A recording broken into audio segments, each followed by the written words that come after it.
flip that. I don't know. Do we want to try it?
The Mingus Marauders on the road for the first time here in the 2015 season. Jackie Bessler along with Kyle Benedict.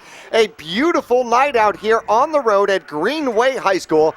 That is 41st Avenue and Greenway, just south of Bell here in the Phoenix area. Kyle, this might be one of the warmest games we've played so far. Yeah, you know, coming down to Phoenix, it's obviously going to be warmer down here, but it's pretty nice right now. We got not many clouds in the skies, a nice sunset, and kickoff temperature around 95 degrees. Not too bad. Could certainly be worse. Hey, as we get into the Vinny's pregame report, we're going to take a look across Northern Arizona football. Take a look at the section, see what's going on. It's not going to be long until we have PowerPoints, and we're also going to tell you a little bit about what's going on with this game. These teams have not matched up since 2010. That was a playoff game. It was a doozy. We expect a good one here tonight. The Vinny's Pizza pregame report. We'll start right after this.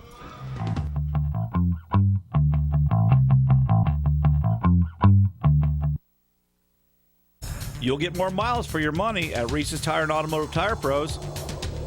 It starts with matching the right tire for you, your vehicle, and driving habits.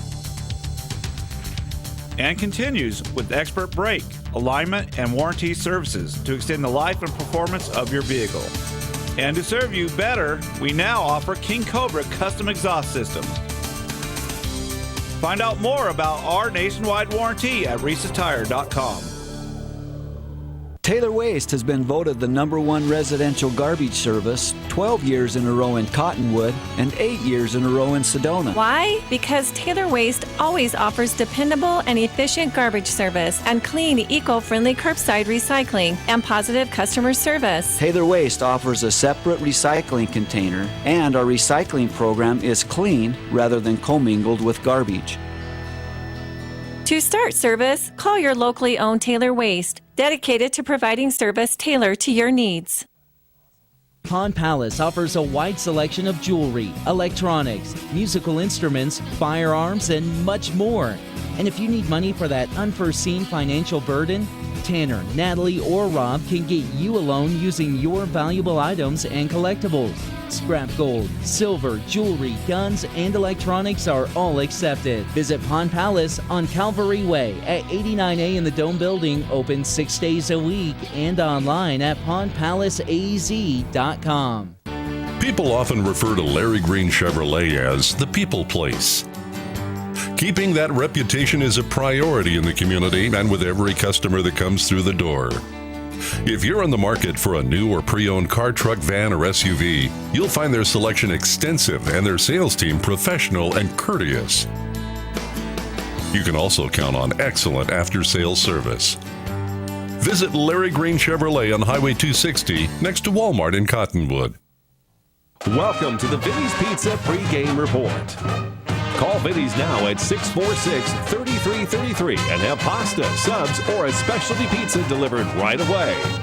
Don't forget the garlic knots and wings. Now let's head back live to the press box for Jackie and Kyle. Back here at Greenway High School, home of the Demons. It's been a while since we have, actually, it's been a while since we matched up with this squad. We haven't been here down to Greenway High School in quite some time, and I was out on the field. Grass is a good solid 4 inches tall. Trying to slow down the running game? I don't know. But the field looks great. A little bit bumpy. The freshman squad had some success down here for the Mingus Marauders on Wednesday, but the field otherwise looks fantastic. It's going to be a great night of football. The Vinny's pregame report is underway. Hey, let's take a look at some of the other Northern Arizona squads around.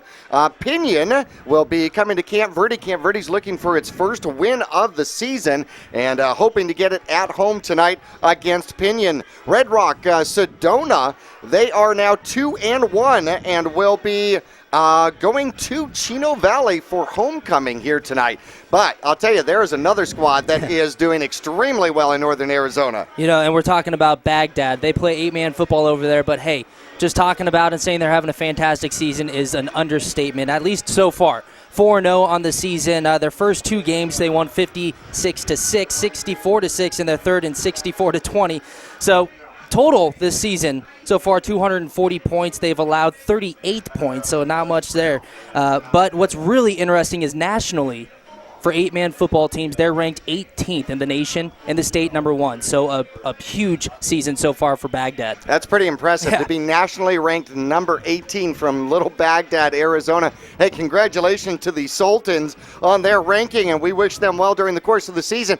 Very glad to say with the Northern Arizona Healthcare Injury Report, it is pretty much empty, except for Coach Wadsworth, who injured something in his calf, but he will be calling the plays. He tells me that he will be full strength for tonight's game. Other than that, normal little bruises, bang-ups, but nobody is going to be held out from the varsity level for tonight's game. That is fantastic news. That's 3 games in a row. That's phenomenal. Yeah, you know, anytime you have injuries, especially early on in the season, it can really put a damper on the rest of your season. But the fact that we escape here early in the season without any injuries, that's huge, especially as we get into section play here. Let's take a look at the Mingus Marauders schedule for the season. Cactus Shadows now is 2-2. They'll be hosting Coconino as they play here tonight. Lee Williams 0-3, looking for their first win against River Valley. Oh, that's a tough one. Peoria beating Mingus last week by a score of 34-21. They will now host Desert Edge, which is Max Prep's ranked #2. Then they've got Paradise Valley, number 1 in Division 3. Their schedule just gets worse from here. Mingus and Greenway match up here tonight. Greenway 1-2, Mingus 2-1. Moon Valley will be hosting Prescott. The Badgers still seeking their first victory of the year. They lost last week 45-33. Bradshaw has had 2 close ones. I don't know if you've realized this, but they have actually had 2 real close victories. They beat Shadow Ridge 19-17 with a missed last-second field goal. That was 2 weeks ago, and then last week rallied to win against Notre Dame 36-35. They've got North Canyon coming up here tonight. Coconino won against Yunker last week, and they've got wins against Yunker and Lee Williams, and they have losses to Cactus and Thunderbird. Those are both very good losses, and they'll have at Cactus Shadows. They'll be at Cactus Shadows here tonight. But Clintock, that should be a good game. They're 1-2, but I think that they're better than that. Yeah, we talk about all these teams going down the list early on here. A lot of teams that are expected to have big seasons so far this year are really hoping that they kind of get the ball rolling. For Peoria, for example, lost a game there early, and last week against Mingus, for them, it was pretty much a must-win game. They do so, of course, facing Desert Henge. That's tough. Absolutely. McClintock is going to be at Vista Grande if we kind of complete the schedule here. Flagstaff is 2-1. Coconino, Prescott is 3-0. Flagstaff has wins against North and Kingman so far, and they lost to Peoria Sunrise Mountain 51-6. That's Peoria Sunrise Mountain is a good squad here. They're going to be at Goldwater tonight. Now, Prescott, this one's interesting. They're at Moon Valley.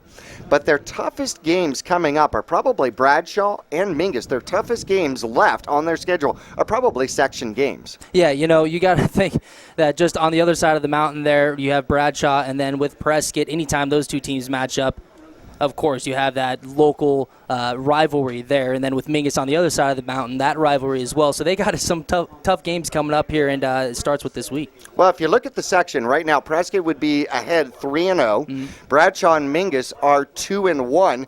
Coconino is 2-2 so far. Flagstaff is 2-1. So you got a lot of wins all the way through the section. That bodes well for PowerPoints once they come out, and they should start coming out next week. So I know, week 4, you start talking about playoffs. Hey, but you got to, right? Yeah, but I tell you what, with those records already early on here, it makes this middle part of the season for the Marauders and these other schools, Flagstaff, Coconino, Prescott, it makes the middle part of the section huge to with however they outcome in this season is because, you have teams with great records already this early. It makes your section play that much difficult and must-win games. Well, there are 9 sections. That's 9 teams that are automatically going to go to playoffs. That means there are 7 teams. There's 7 spots left. You've got the other, 47 teams fighting for 7 places is what you have left. So with 56 teams in Division 2, that's, it's going to get crowded. It is definitely get crowded. We're going to have a lot of fun out here tonight, but let's go through our rankings here. So far, preseason had Peoria at number 14, Mingus at 17, Bradshaw at 16, and Prescott at 24. That was preseason Max Preps rankings, and coming up last week, Peoria still at 14. Bradshaw's moved up to 16, and 15. Mingus at 16, according to Max Preps, and Prescott still at 24. So that is interesting. We want to welcome one and all to the Vinny's pregame report. Live from Greenway High School, home of the Demons. And let's take a look at the Marauder special available. In fact, if you called now, okay, you would probably be able to get it by halftime, possibly have it delivered. Get the 20-inch one-topping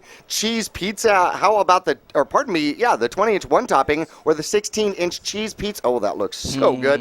Okay, you've got the 2 dozen wings, garlic knots, and cinnamon knots. So you got good and dessert, all $29.99 for the whole thing. You can feed the entire family and sit down and listen to the rest of the Mingus Marauder game. I think that is a phenomenal way to go. Vinny's Pizza, New York Chef Pizza, available near 6th Street in the 89A bypass. You'll see them in the Clemenceau building. And tomorrow, after my squad gets back from Wickenburg, that's where I'm going to eat. That looks good. That's where I'm going to eat after Wickenburg. Well, let's go ahead and take a break here in our pregame report. When we come back, we're going to talk about the bonfire event. Could it return that would be absolutely fantastic. We're going to look at our teams here tonight, Greenway and Mingus. A non-section game, but it's going to be a good one coming up here on KYBC AM 1600, 96.3 FM, and of course online at myradioplace.com and also on Channel 2 and Channel 56 for Verde Valley TV. We'll return to Greenway High School after this.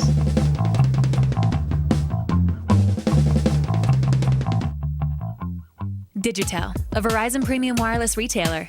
Come in today and get on America's largest, most reliable wireless network. Get unlimited nationwide talk and text and devices from all the hottest manufacturers. Find Digitel, your local Verizon premium wireless retailer, in the Flagstaff Mall, in Cottonwood at 960 South Main Street, in Payson at 401 North Beeline Highway, Prescott Valley at Glassford Hill Marketplace, and in Prescott with locations in the Prescott Gateway Mall, and the shops at Prescott Gateway. America's most innovative off-road vehicles are all on sale during the Polaris Factory Authorized Clearance.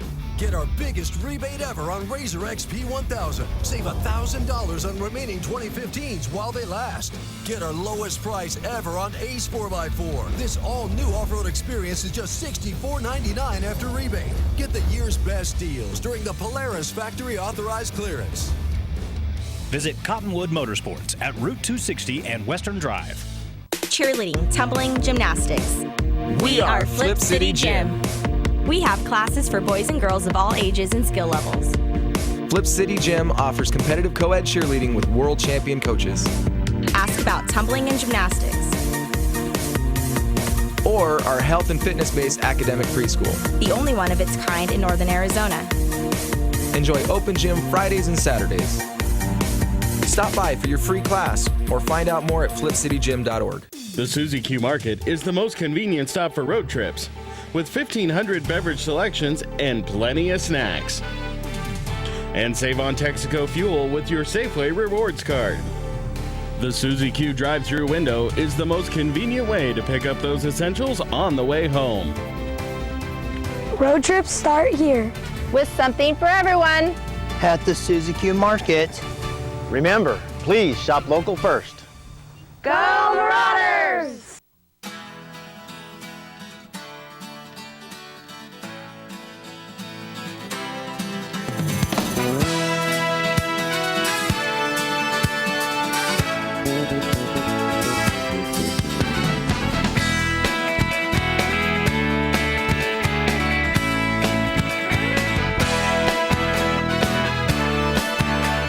Our whole team is here to help you get the most out of each workout. Here at the Cottonwood Recreation Center.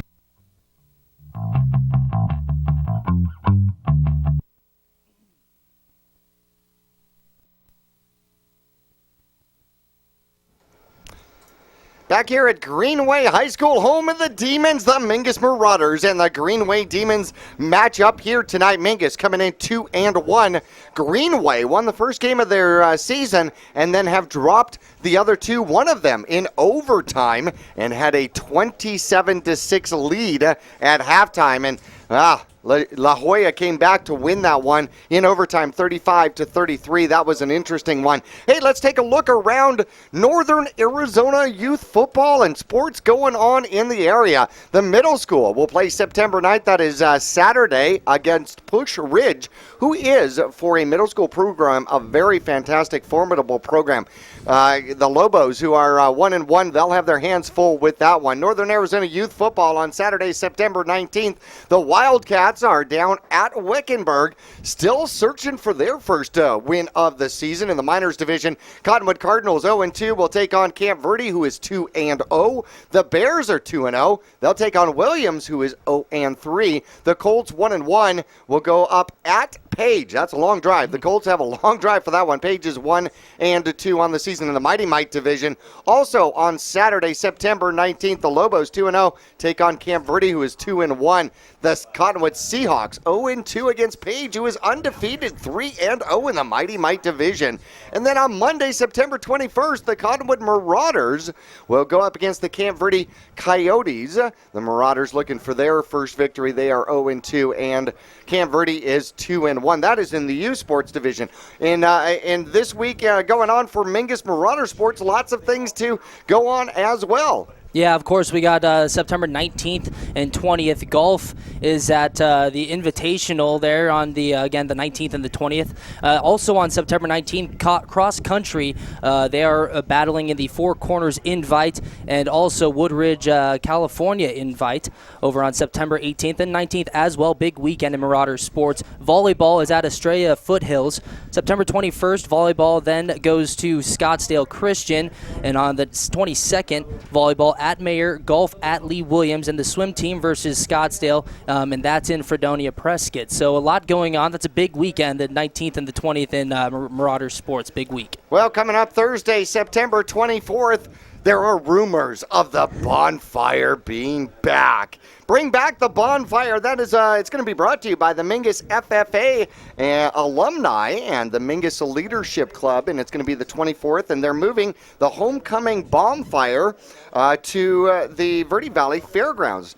Once again, September 24th, it's going to cost you $1 to get in from 6 to 9, and there's going to be a barbecue dinner available for purchase, a bonfire, entertainment, the pep rally, and so much more. The bonfire has been a tradition at Mingus. It disappeared for just a little, but it's coming back. It's reappearing, but at the Verde Valley Fairgrounds coming up on the 24th. I think that's going to be fantastic. Hey, Verde Valley Fairgrounds, that can hold a lot of people, so it's a great event for the community to get out there and show their support for the Marauders football team and just the school in general. What a great community event.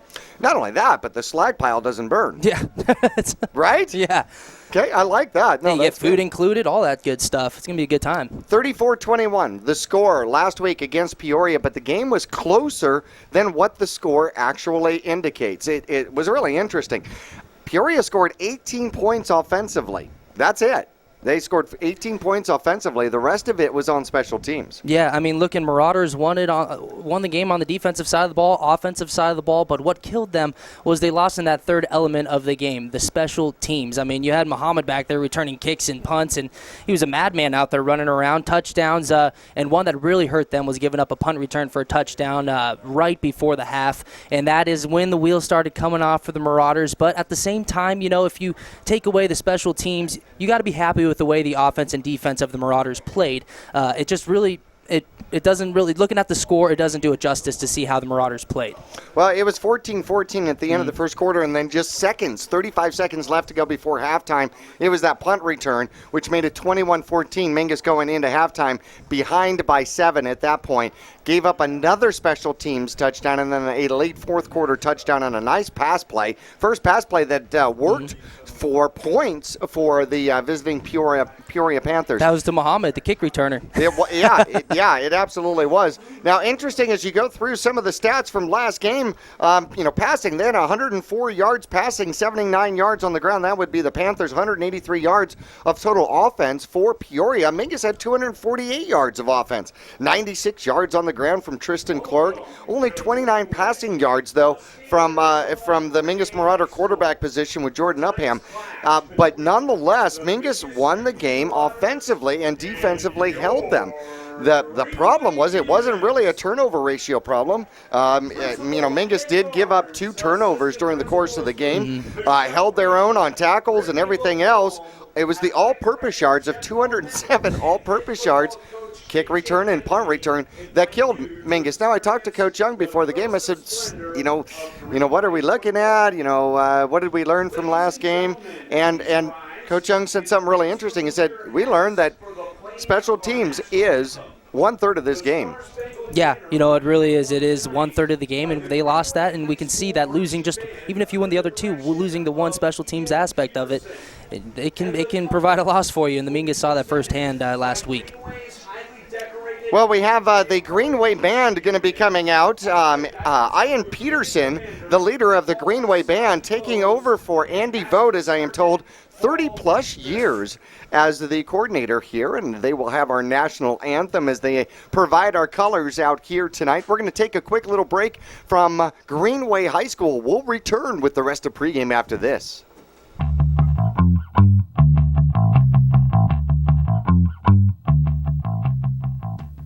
Since 1993, Rice Accounting has been assisting Verde Valley residents with their tax returns. A proud part of the National Jackson Hewitt Tax Service, Rice Accounting can prepare all state and federal returns. They can file electronically or prepare paper returns. They're open year-round to assist you with personal and business taxes, quarterlies, payroll, and account services. Please come on in to Rice Accounting Jackson Hewitt Tax Service. We're open year-round for all of your taxing needs. Thank you. Wake up and live Moss at your local Cottonwood Taco Bell.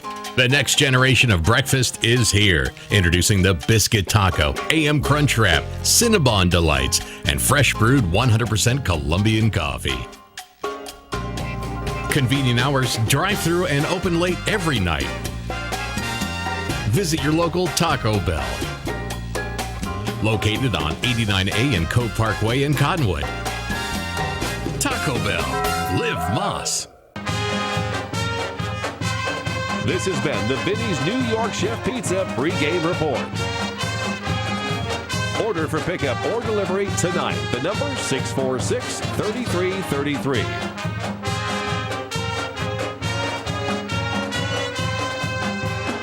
We'll return for kickoff right after this.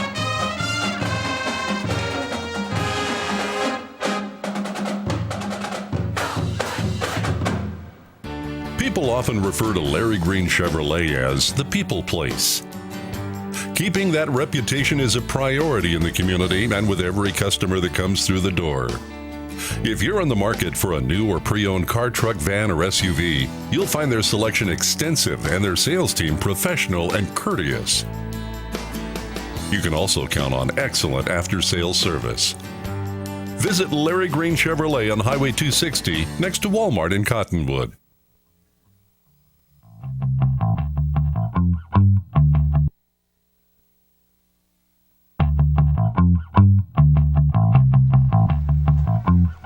There's the colors departing the field out here today at Greenway High School, 41st Avenue and Greenway north of Phoenix on the west side slightly. It is, sunset is underway. The lights are bright over the field, and we will have the Mingus Marauders and Greenway Demons out here tonight. We got a shot at that cheerleader squad, a championship squad. Yeah, they're the defending state champions coming in this year. Look, you see them right there. Nice squad, cheer squad there. And actually, not just last year, but last 2 of the 4 years, won state here in Arizona. So a great squad there, and looking forward to see their halftime show as well.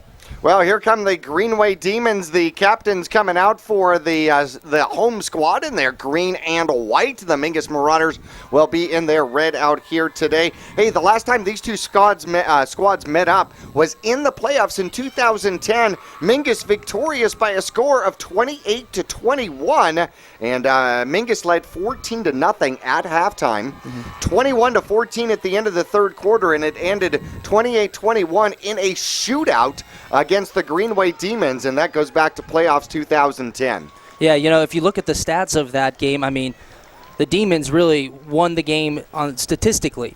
They had a great offensive game on both sides of the ball, rushing the ball. They led, passing, pretty much all aspects. But you know what? The Marauders' defense kept them from getting in the end zone, and that's what counts. But if anything, to say, looking at the stats for this year for the Demons, it looks like they have that nice balanced offense as well. And yeah, it's a total, if you look at the all-purpose yards from the 2001 playoff game, 665 go towards the Demons to 197 on the Marauders' offensive side of the ball. But, again, Mingus comes away with the win, and that's all that matters. But it was a nice balanced game from the offensive side of the ball for the Demons. Well, the Mingus Marauders bringing their captains out on the field as well as we take a look at the 2014 squad from Greenway and Coach KJ Anthony. His 6th season out here today, and he wants to return to a tough, disciplined football. That is his idea. He's got 3 major returning offensive linemen in Ian Fox, Joe McDonald, and Jacob Brecken, plus a running back, Romeo Robertson, with 591 rushing yards. The interesting thing is their quarterback did not return this year, so they've had question marks in the quarterback position. Gibbs is going to take over the over-center duty for the Demons here. Yeah, coming into tonight's game, Gibbs has 388 passing yards, 6 passing touchdowns, but he's also second in rushing on the team. You see right there, 30 for 54 in the air with 388 yards, 6 touchdowns, 4 interceptions. So we'll see the defense of the Marauders. The last couple of weeks, we've seen them put pressure on the quarterbacks, especially last year against the Panthers, Peoria Panthers. We put a lot of pressure on them. So we'll see if they can kind of capitalize on those 4 turnovers from Gibbs. But if you look at Gurley right there, 12 carries for 245 yards. It's going to be a really interesting game. And one thing that I noticed looking at the stats here in Gibbs, being the second rusher on the team, it looks like we see a little, Upham-like quarterback play there, where if you maybe flush him out of the pocket a little bit, get some pressure on him, he looks like he can do what he can do with the ball and make some plays out of nothing there. So it'll be interesting to see what James Gibbs at the quarterback position does for the Demons. Well, let's take a look at the Mingus Marauders and what they've been able to do on the year. And they haven't thrown the ball. In fact, they didn't throw the ball at all against Lee Williams, but 9 for 15 and 129 yards in the air, 2 touchdowns, and 1 interception. And that interception came last week. Now, the interesting part, Mingus through 3 games is 927 yards rushing the ball. That puts them pretty much on pace for a record year. Yeah, if you look at their rushing yards per season since 2005, in 2007 they had 4,318, 2005, 6, 9, all over 3,000 yards, but their last season over 3,000 yards rushing the ball was in 2008 with 3,122 rushing yards. So it's going to be really interesting to see the first couple of weeks. They're on that pace to kind of rival that 2008 season on the ground, and we'll see if they can keep that rolling and stay on track to beat that record so far tonight. Mingus Marauders are going to kick off here tonight against the Greenway Demons, and back for the Demons, Robertson is back to return, as well as number 10, Jacob Hartford. And so the Demons looking to put themselves in good position. Mingus going to kick the ball off. We have an obstacle here at Greenway High School in the form of a light pole. So there will be times where we will go and say, he's at the 40, he's at the 38. So there might be an audio delay, right? Yeah, Lightpool's got the best seat in the house. No kidding, right at the 50. Well, it is at the 50. It's about at the 50. All right, Mingus Marauders set to kick off, and the Marauders will come out and play defense out here first. During the course of this one, Trey Meyer will kick off for the Mingus Marauders. Here it comes, and we are underway, and it will go deep. Robertson will pick it up, and he'll carry the ball across the 20-yard line in the middle and will get tackled very quickly. It looks like Pete Kelly, number 21, is going to pick up right where he left off last game. Yeah, there you go, stopping right there, the opening kick return. And the last thing the Marauders wanted to do is give up a big chunk of yard on the opening kickoff because, as we talked about in the pregame, the special teams side of the game killed them last week, and they come out here, Pete Kelly making a nice stop to start this one off. Well, interesting. Coach Young is the special teams coach. He told me that if they did poorly in this game, he was going to fire the special teams coach. I have felt that way myself. How about that? Upham back playing safety for the Mingus Marauders. And number 46 out there for the Marauders in the middle linebacker position. That is going to be Kramer. Motion coming to the near side is Robertson. Oh, the snap is over the quarterback. Rolling into the end zone and making a tackle right there. Number 40 for the Mingus Marauders. And the question is if they're going to call it down or a safety, or is he just out of that end zone? That was Trevor Galloway sprinting back there and making the tackle on Gibbs. And really, Gibbs, not much he could do there. The ball was way over his head, and he just darted right back and tried picking it up and doing what he could with it. Oh, my goodness, a loss of nearly 25, about 24 yards. The ball at the 1-yard line.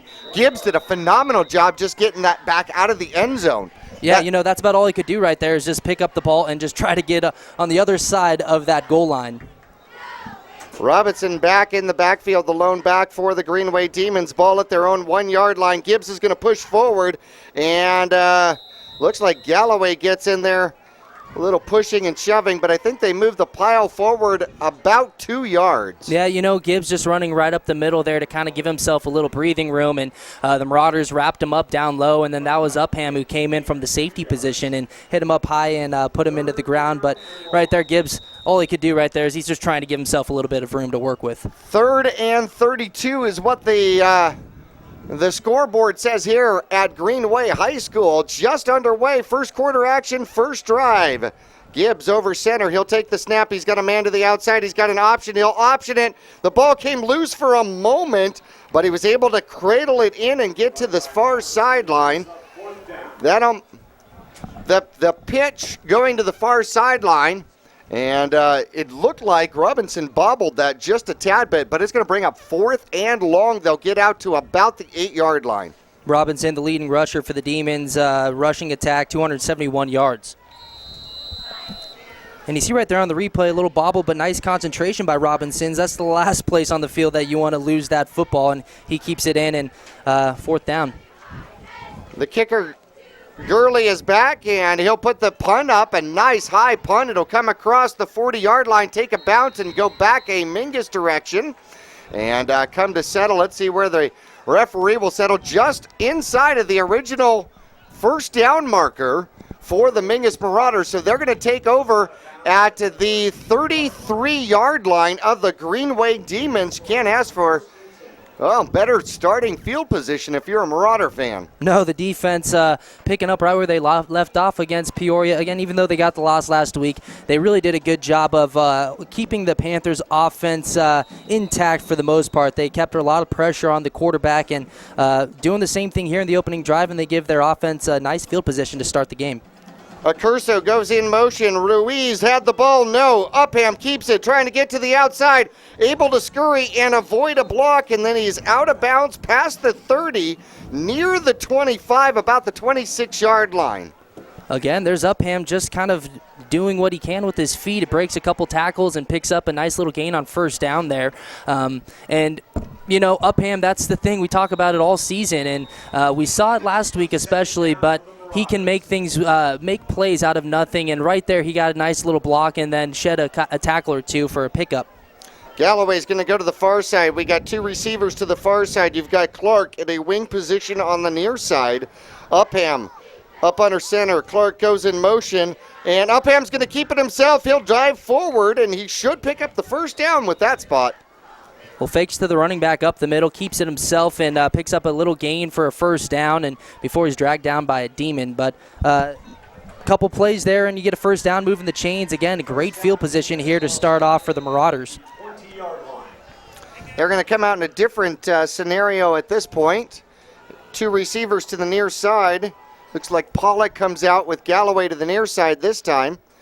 Clark goes in motion toward us. The pitch goes to Clark. Clark's got some running room. Ran past a block and would get brought down number 9 and number 30 from the Greenway Demons making the tackles out there. 9 is Gibbs and 30 is C.J. Dutton. If you look at the replay here, he had Accurso out there, but too many guys on that side of the field for Accurso to pick up, and not able to get the blocking that he wanted on the outside, and Clark's tackled there. But one thing that we've seen the Marauders do a great job of this season is the blocking on the outside. Accurso goes in motion again for the Marauders and then stops and comes back.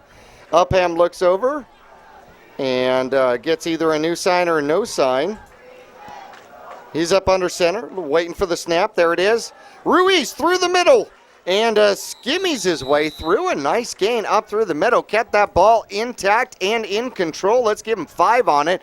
Mingus now driving and just outside the 10-yard line at about the 12-yard line of the Greenway Demons. Nice hard run there by Ruiz, and he was tackled by number 52, Stephen Weedman, who just grabbed on the legs, held on, dragged for a couple yards, but he held on and made the tackle. Weedman, one of the Demons, going both ways for this varsity squad. Upham. He's got a man in motion, and it'll come the opposite way. Accurso bounces off a would-be tackler, and then would get tackled. That spot puts him close to the 12-yard line, but it should be 4th down with that spot. Nice little play there. Looks like a misdirection. Fake it to Clark, who immediately makes a block there, but Accurso couldn't pick up anything, and looks like that flag was a holding on the Marauders, so they're going to be backed up here. 10-yard penalty against Mingus now, bringing up 3rd and 12, maybe, 3rd and a long 12. Mingus, though, almost preferring the 3rd down opportunity to the 4th down opportunity. Still on the wing. Upham over center. takes the snap, looking to throw. He's got a man downfield going for the corner. Goes up to get it, and no good. Clark had a shot at it. Could not come down with it. That's going to bring up a 4th and 12 with the ball at the 22-yard line. Good Demon coverage on the outside. Yeah, you see here Upham kind of just puts it out there, and it's just outside of the reach of Clark, who couldn't make it. But on the that's number 11, Greg Valverde, their senior for the Demons on the coverage, and just outside of Clark's reach. But Upham put it pretty much where only Clark could catch that, and he wasn't able to come down with it. Mingus setting up for a field goal attempt. It's a fake, coming to the near side, then throwing the ball, and then it gets tipped and intercepted. Coming back the opposite direction is Gibbs intercepting it, and throwing the ball for the Mingus Marauders. Tyler Kelly, the holder. Ball is, I did see a flag out there, so they're going to have to figure out that one too, but the fake field goal attempt for Mingus, and it turns into an interception downfield by Gibbs. It was well covered. It really was well covered. Nice job by the Demons defense there to kind of stop it. And Gibbs on the deflection comes up with the interception and ends up helping himself out there. But we're going to get a roughing the passer on the Demons, so that doesn't help their case out. Now, we'll see if that 15-yard penalty, we'll see if that ends up giving Mingus a first down. That'll be interesting. Was it before? Is it considered part of the play or after the play? That's what the referees are going to have to figure out. We'd like to thank some of our sponsors, including Larry Green Chevrolet, The People Place, a sponsor for Mingus Marauder football, including Home Furnishings Direct, offering the best value in brand name furniture, and they have their anniversary sale event coming up, plus some phenomenal closeout specials as they got new inventory coming in. Yeah, I got secrets. I like specials. I got secrets. Yeah. I got the inside. You're going to have to go into the store and see. All right, we're looking at the call. A personal foul, roughing the passer against Greenway, and they're going to give a first down to Mingus. So Mingus should get the ball back. Or are they going to replay? No, they are going to give him a first down and place the ball back at about the 11-yard line. Well, the Marauders catching a big break there. They try a little trick play and fake the field goal. It gets tipped. Gibbs comes up with it. The quarterback, of course, on the offensive side of the ball for the Demons. He comes up with the interception, but that penalty really hurts the Demons. And again, Mingus getting a first down here in the red zone. Mingus started this drive at the 33-yard line. Clark in motion. Upham looking, keeps it, pitches it. Clark on the outside, scampers, and then is caught and brought down hard out there. Number 42 on the tackle, or 47. I think it's 47 on the tackle. Well, nice play there by the Marauders, faking it up the middle, and they had a few defenders bite on that play, and it opened it up for Clark on the outside, who picked up 4 or 5 yards. First drive for the Mingus Marauders, still first quarter action, 7:17 left to go. 0-0 on the road at Greenway. 2nd and 6 are the Marauders from about the 8 or 7 yard line. There's the pass, near side. Accurso's got it. He's got blockers. He's got green. He's got touchdown. The Mingus Marauders score from just outside of the 7-yard line, and Accurso puts the first points on the board for the Mingus Marauders. Mingus had blockers everywhere looking at each other. They had a whole avenue of a lane out there for Accurso to run, and Mingus gets on the board first, 6-0 with 7 minutes left to go, and Meyer will come out to add the extra point. Yeah, on that touchdown run, a few Marauders there. No one to block, but nice block by Tristan Clark, and Nathan Jones, 75, was out there as well. The kick is up and good. Mingus leads now 7-0 with exactly 7 minutes left to go in the first quarter over the Greenway Demons on the road. We'll return after this.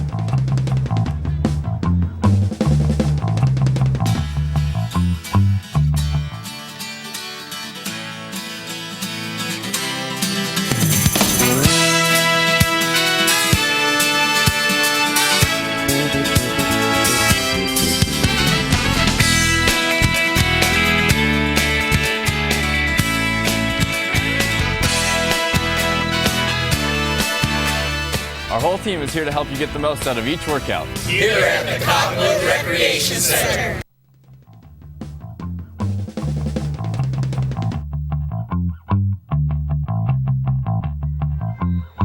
Mingus Marauders leading and kicking off again. Myers with the kick duties and behind the pole. There it is. There's the ball. It is short. Comes down to number 21, who's going to take it up the middle and on the opposite side and runs into Mingus's 21. So it appears as though Kelly will make the tackle on Brandon Greenway. Brandon Greenway, one of their returning defensive players from last year, and I believe he led the squad last year in tackles with 80. Yeah, they got a lot of key guys returning, the Demons do, and with Gibbs coming out on the field, he, of course, had that interception on the fake punt by Mingus. That was deflected. Unfortunately for the Demons, the penalty was called on that one, and Mingus ended up getting the ball, and Mingus capitalizes on that penalty and puts it in the end zone, so we'll see what the Demons offense can do right here. High snap, he is able to get it. Gibbs is in trouble, swings it out to the release man, who is swung around. A helicopter tackle out there, and I'm trying to get a number. 78, that's Skelf on the tackle. Nice tackle there by Skelf, and nice job by the Marauders defense. You see 3 or 4 guys around the ball there. They didn't get fooled on that play, and nice play by Skelf to bring him down. If you don't know what a helicopter tackle is, that's when you grab the jersey and they swing around you like you would do with one of your 4-year-old nieces and nephews, spin them in circles. I did that a few times with my brother. Yeah. Got 8 yards on the loss, an 8-yard loss on the attempt out there for Greenway. Bringing up 2nd and 18. Gibbs is back to pass. Looks like Kelly's got him. Will he bring him down? He does. He wrestles him to the ground, and Kelly comes up with his first sack of the game for the Marauders. Oh, man, nice play by Kelly. Again, we called his name quite a few times last week, and we talked about it in the pregame. You see him coming off of the edge, pretty much unblocked. The running back tries picking him up there, but by that time, Kelly's just on top of the quarterback and holds onto that jersey and wrestles him down to the ground. But Kelly, so far this season, wreaking havoc for the quarterbacks on the offensive side of the ball, and he does it again here to start tonight. Another 8-yard sack for the Mingus Marauders, bringing up 3rd and 26. The ball right at the 10-yard line of the Demons. They've been operating way too close to their own end zone. Gibbs out of the shotgun again, looking to throw. He's looking for somewhere to go. He'll throw it deep and down to the side. Number 22 with the reception. No, out of bounds. Oh, that looked good.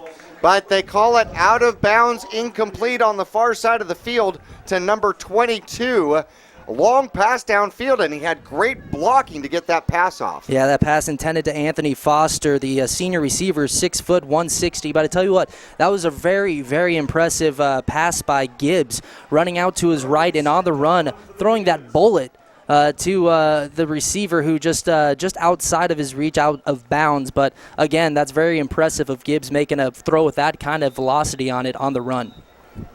Well, Mingus is looking to get the ball back for the second time. They got a return man right at the 50-yard line. The punt is up, the punt is off, the punt is high. Above the lights, coming down, a fair catch is called. Mingus Clark will take over for the Marauders at the Greenway 45-yard line.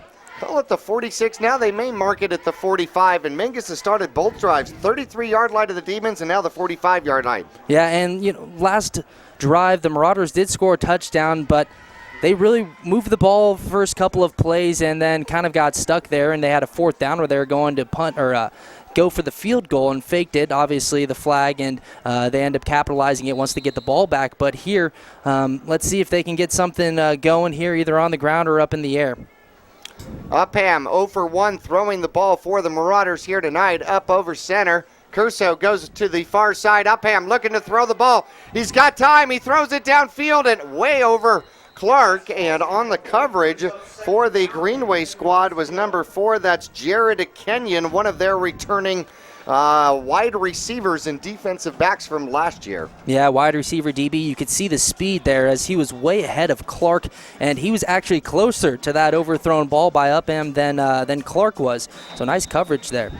That's almost when you want to throw to the back shoulder. Yeah. Right?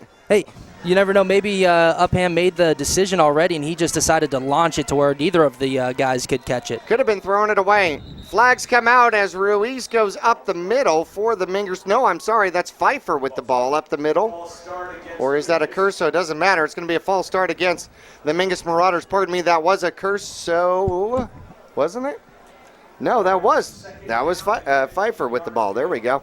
2s and 3s. There we go. I'm having troubles with my 2s and 3s. 2 penalties against the Mingus Marauders for 15 yards. That'll put the ball at the 50-yard line with 5:02 left to go. Mingus leading 7-0. First quarter action here at Greenway High School, home of the Demons. Approaching 5 minutes here left in the first quarter. That penalty hurts the Marauders. They got a 2nd and long here right at midfield. So we'll see if they can capitalize on this. We'll still have a couple downs left. Curso in motion. And bowling out of the backfield for the Mingus Marauders is Pfeiffer, and he gets a great job. Gets forward for a good solid 9. I thought he was caught in the backfield, and he just absolutely refused and kept the legs going. Good technique for the young man for the Mingus Marauders. He'll pick up 9. 3rd and manageable out here, 3rd and 6. Yeah, Pfeiffer, we've seen him run hard this season a few times. I mean, he just gets stopped in the backfield, keeps those legs moving, and picks up, turns something for a short gain into 9 yards. Jordan Vincent over center for the Mingus Marauders. Accurso in motion again. Handoff made once again. Blowing through for the first down. The first down is Pfeiffer once again. And the young man from Mingus sets his squad up with 4 more downs. Another gain of 8 yards as they approach the red zone. Let's see, 40, just outside the 30, we'll call it the 32-yard line. Well, the Mingus, after that penalty, had a 2nd and long, and picking up that first down in 2 plays, that was all Alec Pfeiffer in the offensive line of the Marauders. Set up once again, Accurso in motion again. This time Upham looking to throw the ball. He has got all sorts of problems in the backfield, and he will get sacked. In the backfield, good hustle out there, number 21 on the sack as he just would not let go of Upham nor get rid of him. That's Greenway. Yeah, Greenway ended up making the tackle there, but you see number 47, Chase Blackwell, was back there first and kind of started getting Upham to do things that he wanted to do, running for his life, and then that's where Greenway came in and he ends up getting that sack, but Blackwell was back there first to really create some trouble for Upham. 2nd and 15, and Mingus will, we have a penalty come out again. Mingus tries to run the ball up the middle, and we will not get very far, and the penalty will go against the Mingus Marauders. 3rd penalty against the Marauders. Number 7, Malik Scott on the tackle for the Greenway Demons. He's their defensive lineman, a senior, big boy, 6'4", 235 pounds, and he ends up keeping that outside contained and not letting Upham outside and brings him down. So 2 big plays there by the Demons defense. A hold against Mingus now makes it 2nd down and 24. The ball at the Demon 44-yard line. Well, this is the 2nd time this drive. The Marauders are looking at a 2nd and long. Last time, 2 runs to Pfeiffer, and they picked up the first down. In motion this time, and running the ball up the middle of Curso. Not quite the same, that's Pfeiffer again. Not quite the same success trying the left side. We'll give him 4. That's going to bring up 3rd and 20 for the Mingus Marauders. And the ball is at the 42-yard line of the Demons. Well, they go to Pfeiffer again, who's been running the ball hard tonight, especially on this drive, picking up the first down, and then they go to him again on the 2nd and long. Not as much luck, but a nice job by the Demons to stop him. Demons, 8 men in the box. 2 free safeties out there. Mingus puts Clark in motion, and Upham gets tackled. The ball comes free. The pitch got disturbed, and Accurso covers it so that Mingus has a chance to punt, but the ball all the way back on the Mingus Marauders side of the ball, or on the field rather, at the 47-yard line. Well, that's that play where the Marauders fake up the middle, and Upham keeps the ball, runs out to his left or right, and he tries to pitch it off to Accurso, the back. And we saw some success with that last week, but not tonight. Punt is high, and it'll be somewhat short. Takes a Mingus Marauder bounce and will rest at about the 21-yard line. Let's take a quick break. We'll return as Greenway gets their offense on the field for the 3rd time. We'll be back after this.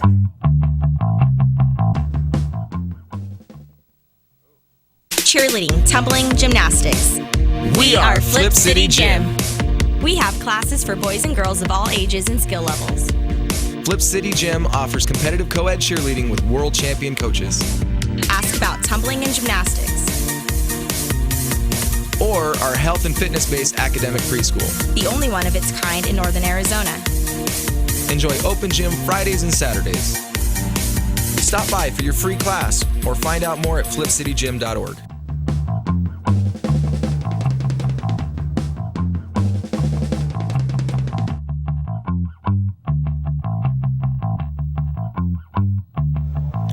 A running into the kicker was called while we were away. The penalty was declined, and the Greenway Demons will take the ball over at their 21-yard line. Gibbs in the backfield.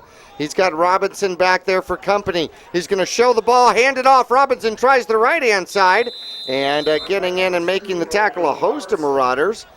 And you have got Kelly in there. Romano is in there as well for Mingus, and a short gain, maybe two, but a flag on the field.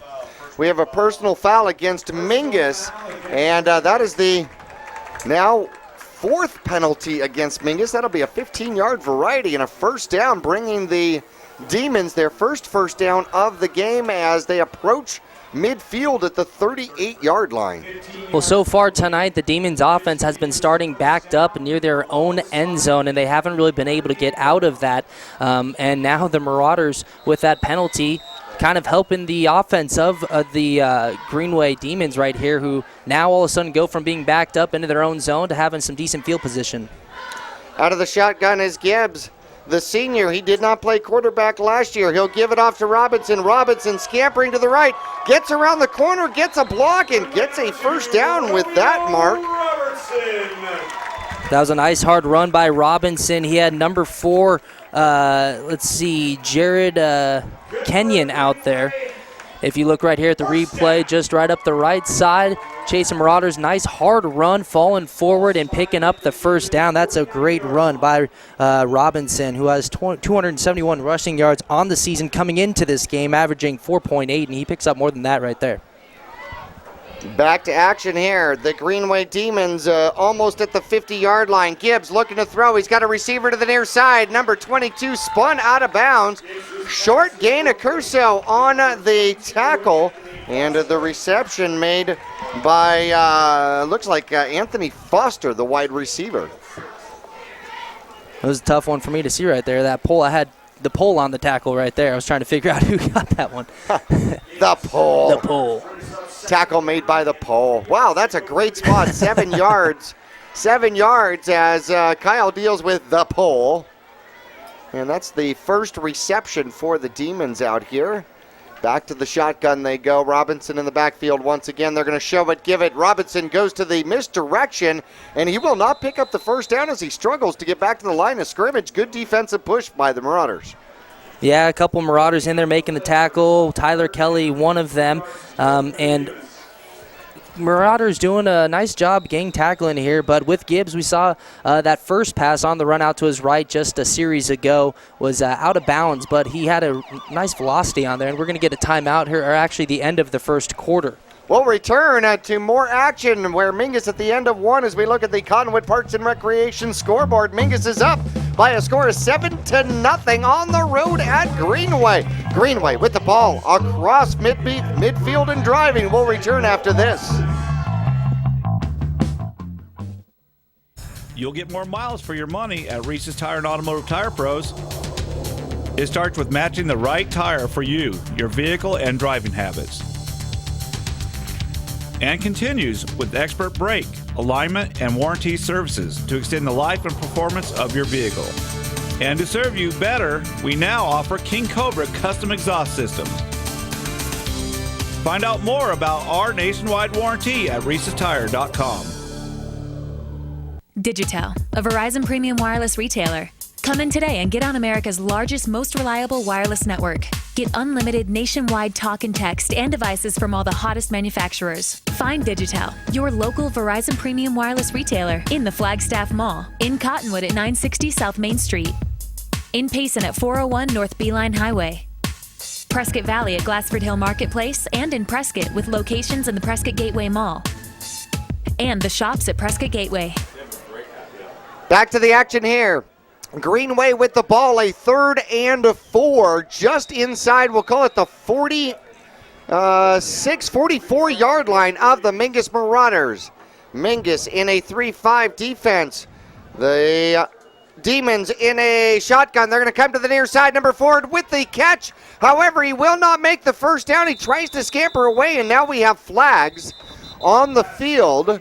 And we'll see if that one's going to go against the Mingus Marauders. Number 4 making the catch for the Greenway Demons. That's Kenyon. Yeah, and in the tackle there, number 6, Alejandro Stabriff, and Jordan Upham on the tackle there. Nice play by the Marauders. And we got a couple flags, looks like holding on the Demons. Holding, declined, personal foul against the Demons, and that one is, looking at the captains, do we want to decline this? Do we want this one? Kelly's looking over at Coach Young, saying there was 2 penalties, Coach, 2. There was holding, we already said no. And then there's the personal foul against Greenway. And do we want that one or no?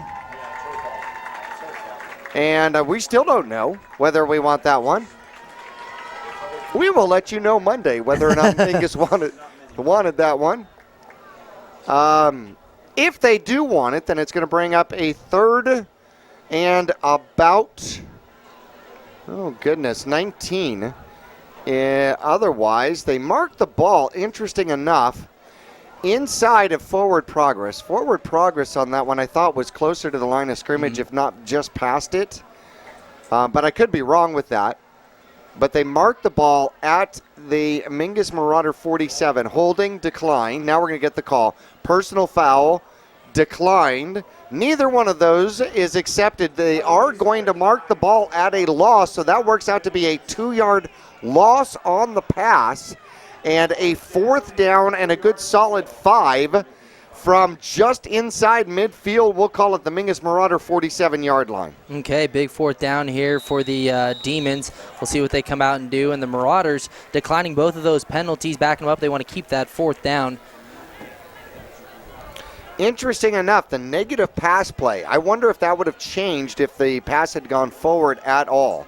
4th down, and it looks like the Demons are set up in a tight formation, and Mingus is going to call a timeout. Maybe this isn't something they saw on film. We're going to take a quick timeout with them. 11:33 left to go. Second quarter action from Greenway. Mingus leading 7-0. We'll be back after this.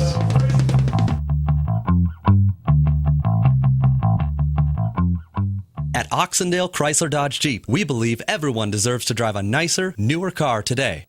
Hi, I'm Matt Oxendale. Other dealers will tell you how great they are, but at Oxendale Chrysler Dodge Jeep, our customers do the talking for us. Hi, Denise. I just recently purchased my 4th vehicle from Oxendale. It's a 2010 Kia Soul, and I love it. And the reason I continue to come here after all these years is because not only do they have wonderful service, they treat you very professional. Oxendale Chrysler Dodge Jeep, a dealer for the people.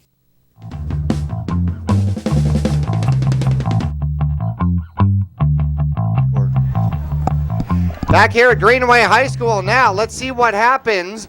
4th and 5. Greenway came out and looked like they were in a double tight formation. Mingus didn't like that. No, you had a couple of the defenders kind of looking at each other like, oh, man, is this where I line up? Is this where I go? Or do I go over there? So nice job, I think, by the Marauders to call the timeout. Coach, we didn't practice this one. No, I think that's a great idea. Now they turn around and come into a spread formation. First spread formation. Robertson stays in the backfield to accompany Gibbs. And Mingus with 4 down linemen now. Well, 3 with 1 to the outside, the near side.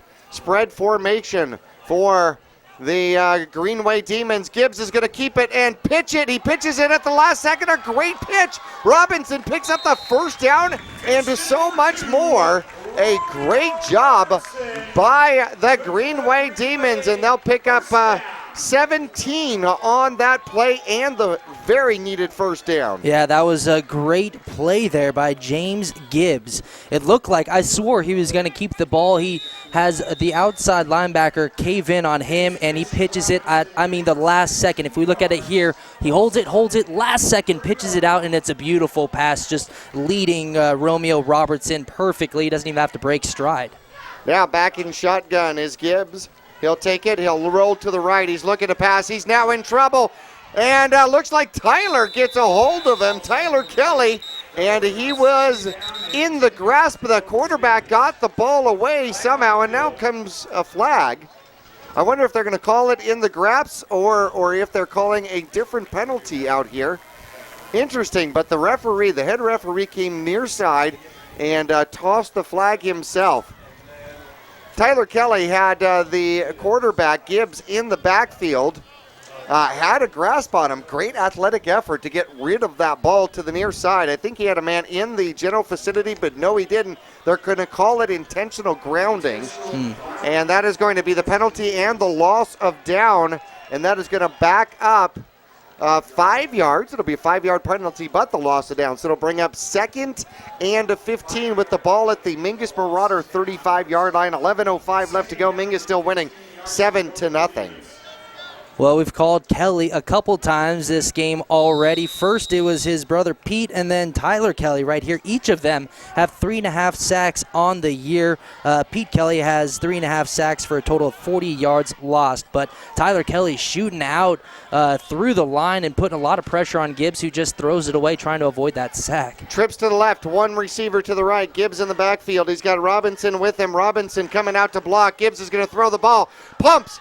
Got in trouble, coming to the near side, will throw it again, it is tipped away and then intercepted. Was he in bounds? Upham, no, they say Upham was out of bounds with the interception. Holy cow, was that exciting. There were so many moving parts to that one. Yeah, there really was. First he had Gibbs, who looked like he was going to throw, then he pulls it down and then ends up throwing it. But Juan Ruiz was the one with the tip there, I believe, and he wasn't able to bring it down. Actually, Upham, with the tip, and then Ruiz not able to stay in bounds. Oh, man, that was exciting. I think you had it right first. I think First Ruiz had the tip, and Upham almost had the INT, but couldn't keep the feet in. Whew. All right, all that, and now 3rd and 15 with the ball at the Mingus Marauder 35-yard line. Gibbs takes the snap. The snaps have been good except for the first one. Throw over the middle, actually far side. He might be short, should be short, as Foster will get that one. However, we get a flag deep in the backfield. Now, if the pass were to stand, that would be about a 10-yard gain on the pass to Foster. Had him in the flat, just a quick little out, started moving back toward the middle. Good pass route, was open, but we'll see what the call is going to be here from the referee. We have a personal foul, hands to the face against Mingus. So that's going to tack on to the end of the play. So the pass play will stand. Give them 10 on the pass play, and then we're going to add the penalty to it from there. And Mingus is becoming quite penalized in this game. Yeah, they're really helping the Demons out here on this drive. But that was a nice route there by Anthony Foster, number 22 for the Greenway Demons. He got out there in the flat, saw a little open area, and he just kind of turned around and kept working, trying to stay open. And Gibbs was able to find him out there in that flat and deliver the ball. And then he's able to turn it up for another 5 or 6 yards. But, the Marauders again with the penalty here, and now the Demons knocking on the door. Just outside the 12-yard line of the Mingus Marauders in the red zone against Mingus for the first time. Gibbs is going to throw it up. Fade into the corner. And Foster goes up and gets it. Ruiz didn't see it, but a great effort by Foster to go up and to get that ball to put the Greenway Demons on the board with 10:28 left to go into the second quarter. Great fade route. Ruiz had position, just could not come down with the ball or see the ball with it coming to his back. Great play all the way around. Yeah, Ruiz was there. He just didn't get his head turned around in time, and Foster jumped up, got to the highest point, and a beautiful ball placement by Gibbs. All right, Gurley's in to attempt the extra point. The holder is number 4 out there. That's Kenyon. Ooh, coming in from the far side was Kelly. I think he thought he had a shot at that one, but the kick is good. So with 10:28 left to go, we got a ball game. 7-7 on the road. Mingus and the Greenway Demons will return to Greenway High School after this.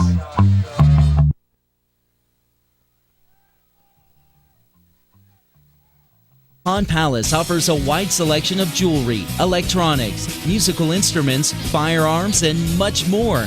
And if you need money for that unforeseen financial burden, Tanner, Natalie, or Rob can get you a loan using your valuable items and collectibles.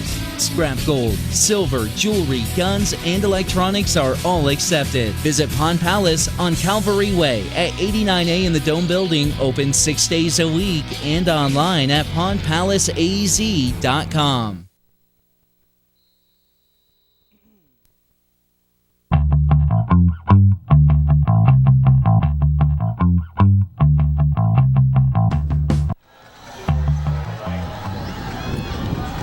All knotted up back here at Greenway High School. Gurley looking to kick off.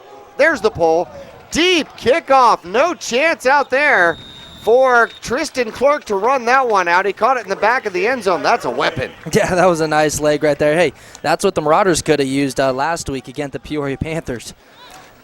That is a weapon. Yes, yes. Hey, they tried the pooch kick too. It just didn't work out in their favor. But okay, so here we go. The Marauders going to see if they can answer back, and this is the first time so far tonight that they have started with not that great a field position backed up, and that's what that kick into the end zone does for you. Nice job by the Demons kicker. Well, this is the first time Mingus is actually starting on their own side of the field. As Upham is over center, and he'll hand the ball off second back, and it'll get eaten up. Clark doesn't go down, but the whistle stop his progress, and we'll take him back to the line of scrimmage, and that's about it. Yeah, there's 4 Demons there holding down Clark's leg, and he just stayed standing up. The ref blows the whistle, and Clark's like, ooh, thank you. The last thing I need is someone coming up over top and hitting me while my leg's being held by 4 guys. Yeah, in football, chubby checkers hit the twist is not a good thing.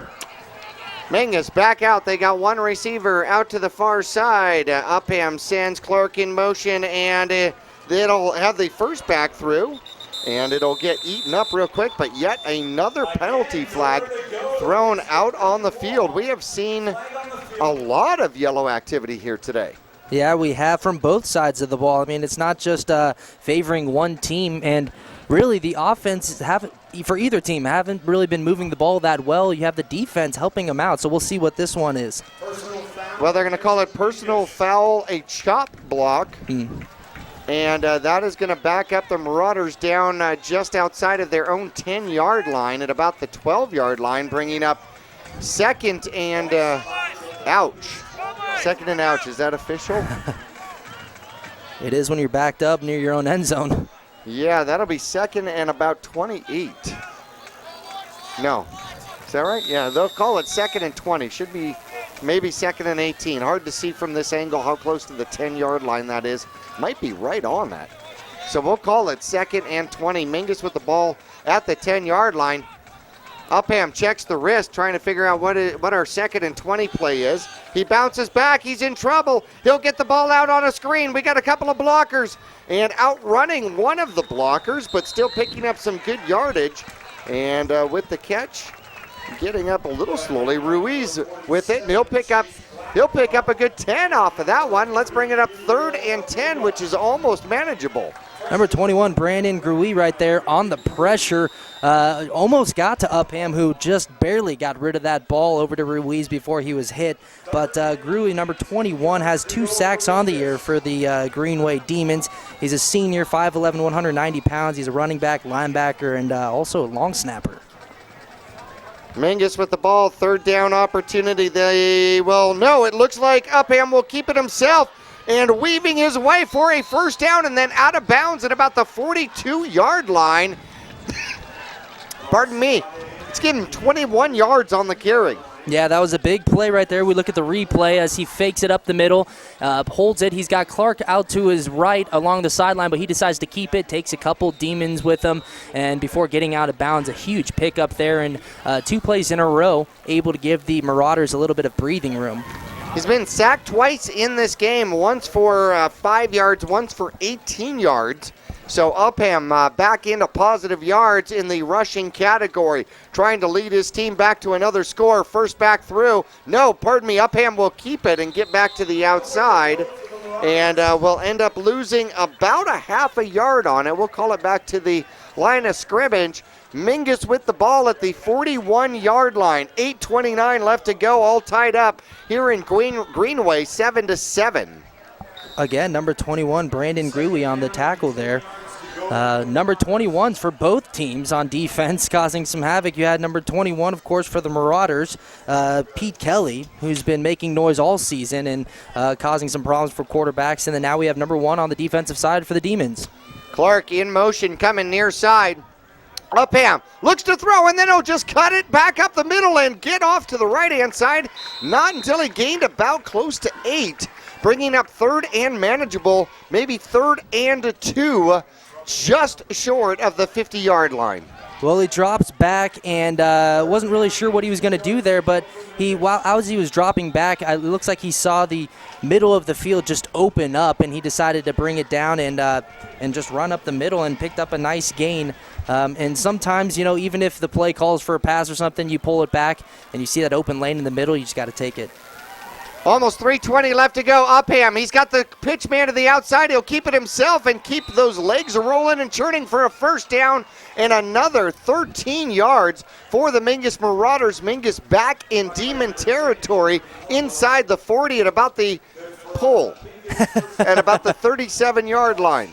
Well, again, it's that play where it's Upham and Tristan Clark on the outside again and giving Upham that option of whether to keep it or pitch it out. And again, he decides to keep it, picks up the first down, and then some.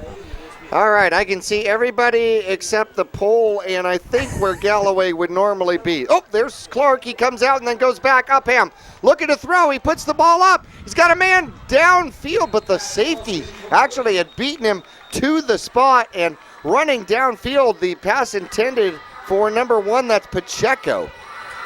Nice coverage again downfield by Greenway, as you have number 12 and number 4 downfield for the Demons. That's Jared Keon and let's see, number 12, Alejandro Avila. We've seen a couple times tonight where Upham's trying to go downfield, but there's some nice coverage by the Demons defense. Are those minions? Those are minions. Those are seriously minions, and if they got candy, they need to come up to the press box. Oh, was that Reese's? I think that was Reese's. So, dude, up here, man. Open the window, man. All right. Hey, the students are loving it. It's candy. Why are you kidding me? 6:58 left to go. Tie score. Mingus with a first down opportunity. Upham looking. He'll pitch it to the outside. Clark with a spin move and a dive forward. Give him 5 or 6 or pull. Can you see? No, I couldn't really see that one. That was tough, but there we got the pitch. And we had about last 3 or 4 times the Marauders have ran that play where it's Clark and Upham on the outside. Upham's kept it, and he's had success with that, and he pitches it out that time to Clark, who picks up a nice little gain. We are shifting left in the press box. We have this problem in Cocoa, too. Yeah, Coco's got a pole, too. All right, Upham will bring the motion, or bring the offense out. He's got Clark in motion going far side. Looking to hand it off. No, he will keep it himself. That was a great choice because everybody bit inside, and Upham will take it for another Mingus Marauder first down as they'll bring it across the 30-yard line, about the 25-yard line, and give Upham another 9 yards on the carry. Yeah, you said it. A nice decision there by Upham to keep it, and got to give credit to the offensive lineman, Jordan Taylor on the outside there, the junior, 6'3", 220, who pushed that defensive end out, giving Upham the reason to keep it inside, and he runs and picks up a nice gain. But Taylor, number 72, again, really a nice block there to kind of open up that hole for Upham. Well, let's go ahead and recap it here. Mingus able to score first, get the ball in. Accurso scoring for the Mingus Marauders.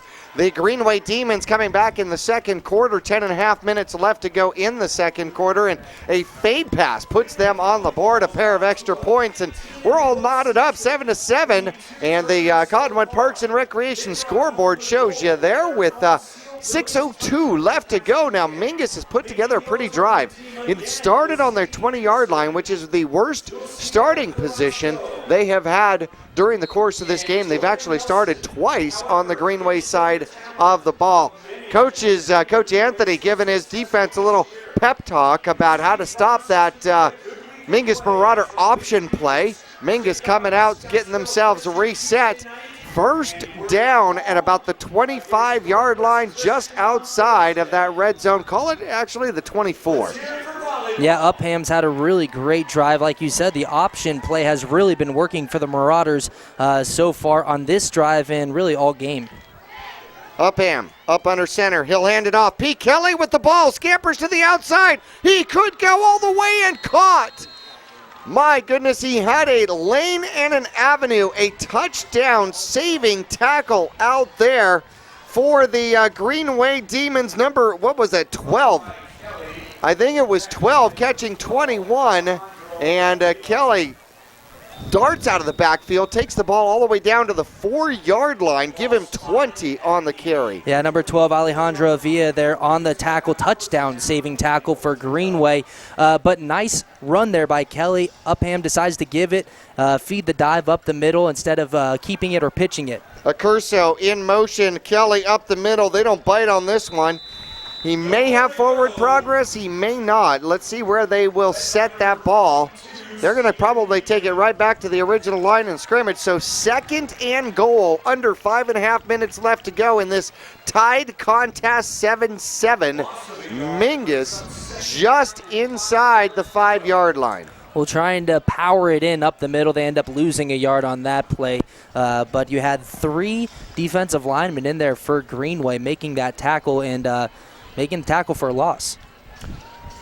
In motion go the Mingus Marauders, and Upham will pitch. The ball is on the ground, fumbled, and then fumbled again. Tristan Clark picked it up, and it still might be loose. The scrum is underway as the pile goes. This one's going to be hard to come up with, and Mingus will save the ball somehow, some way.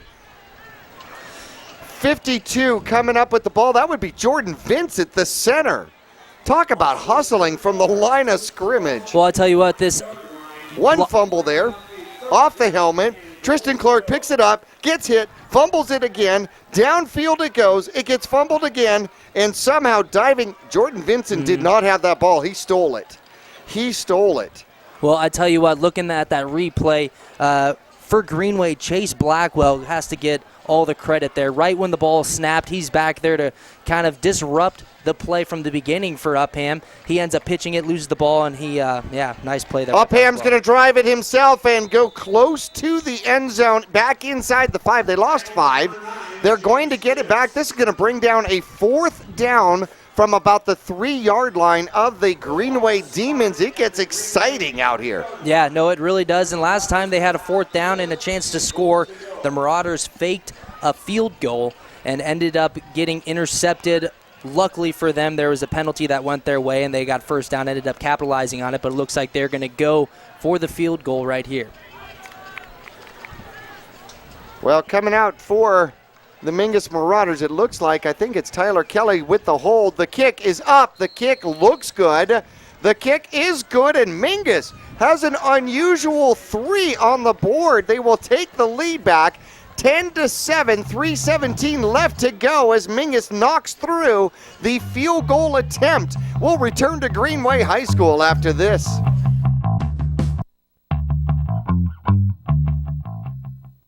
You'll get more miles for your money at Reese's Tire and Automotive Tire Pros. It starts with matching the right tire for you, your vehicle, and driving habits. And continues with expert brake, alignment, and warranty services to extend the life and performance of your vehicle. And to serve you better, we now offer King Cobra custom exhaust systems. Find out more about our nationwide warranty at reesestire.com.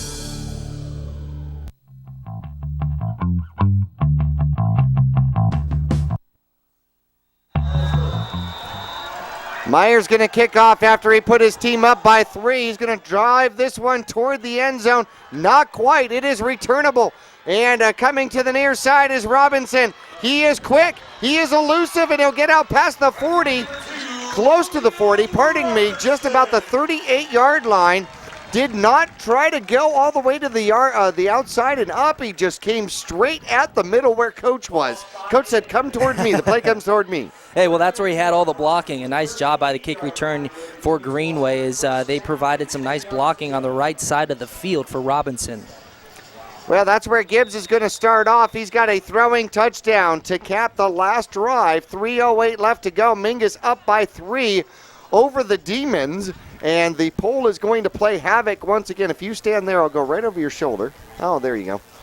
Gibbs in the backfield. He's got Robinson back out there with him. He shows the ball. He hands it off. Robinson caught in the backfield and dropped for what might be a small loss. Yeah, that's number 4 for the Marauders on the tackle for a loss. Cole Phelps, he just went almost untouched through the field as you look right here, right up the middle. Cole Phelps almost loses it, but just getting an arm on there and sticking with it to bring the running back down. So nice job with the pressure up the middle by Cole Phelps. Well, Robinson's turn and spin probably got him back to the line of scrimmage, back out to about the 37-yard line. Second down, Greenway on their own side of the field, going left to right across your radio dial. Gibbs is back to throw. He's got a receiver downfield, blocked.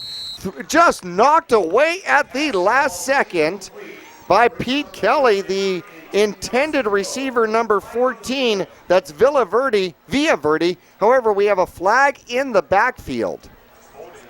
Holding on Greenway. And that will be, let's check. That is the second penalty. No, that is the third penalty accepted against Greenway. They've had several that Mingus have declined, but I think that's the third penalty accepted against Greenway out here today. So that is going to bring that's going to bring 2nd and 20. That was a good pass play, by the way, but even better defense by Kelly. Yeah, no, that was a great defense by Kelly to get an arm up there and deflect the pass. But again, we've seen a few times Gibbs with that strong arm. Yeah, 2 receivers to the near side, and now 2 to the right side. He's going to throw to the near side. A stop. That was a patterned play, and it did not work out. Foster probably went downfield 3 yards or so farther than Gibbs expected him.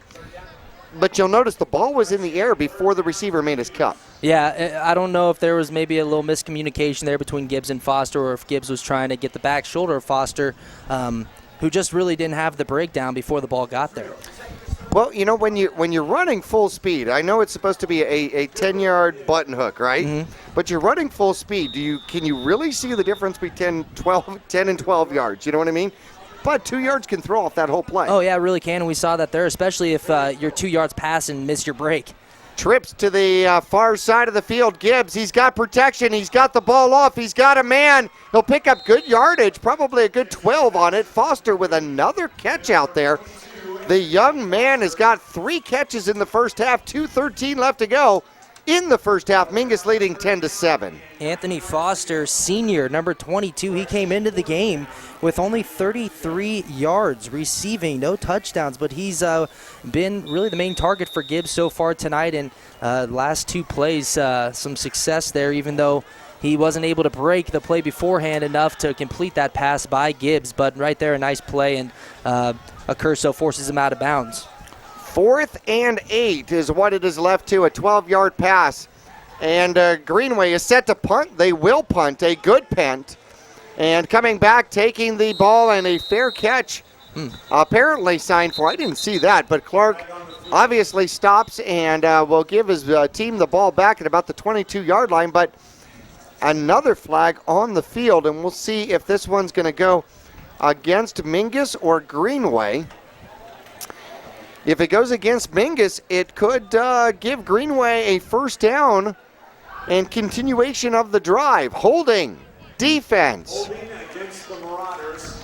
And that is going to put the defense back on the field for the Mingus Marauders. With 1:49 left to go. No, hang on a second. Wait. No, they're going to mark it back after the kick. Okay. Okay, well, that was almost a repeat of what we saw with the penalty that went against the Demons, where Mingus kind of responded with a touchdown there, but fortunate enough, that penalty was after the kick, and the Marauders will keep the ball. Now, they're in their own territory, backed up into their own end zone, which they were last drive as well, which led them to drive the field. They weren't able to get into the end zone, but ended up capping that drive off with a field goal. So we'll see if they can kind of give themselves a little room to work here. Effectively a 50-yard punt. Mingus with the ball and moving, running down the field, breaking a tackle is Pfeiffer. And Pfeiffer running hard down the field will pick up a first down and more. Give him almost 26 yards on the carry. Look at this, Pfeiffer right up the middle, blowing through a tackle, keeping those feet moving, even with that head and his upper body almost touching the grass, and picks up another 5 yards after the contact. Time of factor, 1:38 left to go. Mingus with 2 timeouts left. The handoff is up the middle. We got a breakaway again. Another first down, trying to run through it and across to the 50-yard line is Pfeiffer again, back-to-back fantastic carries. Give him 15 on that one. 1:31 as they set the ball, and Mingus trying to get to the line very quickly to save those timeouts as much as possible. Yeah, we're just past the 1:30 mark, 1:25 right now. Pfeiffer working hard so far this first half. And they will give it to him again. No, the pitch goes to the outside, and Clark had a lane. It closed up for him. Give him about 4 on the carry, and 1:14 on the clock, 1:12. Mingus looking to possibly call a timeout, and they do so with 1:11. We're going to take a timeout with them. Ooh, this is getting excited. We'll be back to Greenway after this.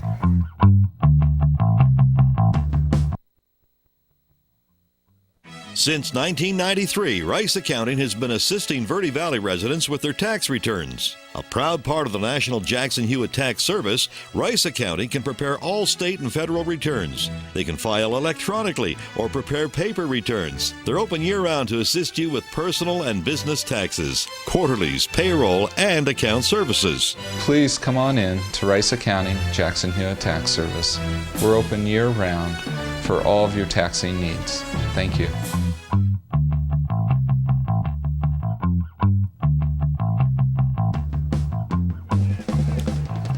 Back here at Greenway High School, 1:11 on the clock. Mingus with a 3-point lead has the ball in Demon territory at the 46-yard line, but they only have 71 seconds left to go to try to find pay dirt. I believe they only have 1 timeout left.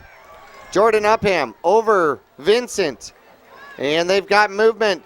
Looks like he's going to put the ball up, throws the ball downfield, and out of the reach of Tristan Clark. Had him open for a moment, but it was thrown out of bounds. So that'll leave with 1:05 left to go, but 3rd down and 6 now for the Mingus Marauders. Number 11, Greg Valverde, and number 4, Jared Kenyon on the coverage downfield for the Greenway Demons. I've been impressed with their defensive backs. I really have. They've had excellent coverage downfield against Mingus all night long. Upham, he's got 8 men in the box in front of him. He's got a man in motion. He'll hand it up the middle, and bouncing off, actually going down. They've tackled both Ruiz and both Pfeiffer and Upham, but Pfeiffer will pick up 3. However, we got less than 50 seconds left to go, and 4th down now for the Mingus Marauders. 4th and about 4. Mingus has man in motion and jumping and should stop the clock. 39.6 seconds left to go. That could be an important penalty. Greenway jumps across the line, and that'll cost him 5. Mingus will get the first down, but most importantly, it stopped the clock, at least momentarily. Yeah, that really, the fact that it stops the clock is huge for the Marauders, and now I'm curious to see what they're going to do here. We've seen them run the ball, work in that option most of the first half, and then every now and then they've tried to pass downfield to open up the run game a little bit more, but they haven't been able to complete many passes downfield.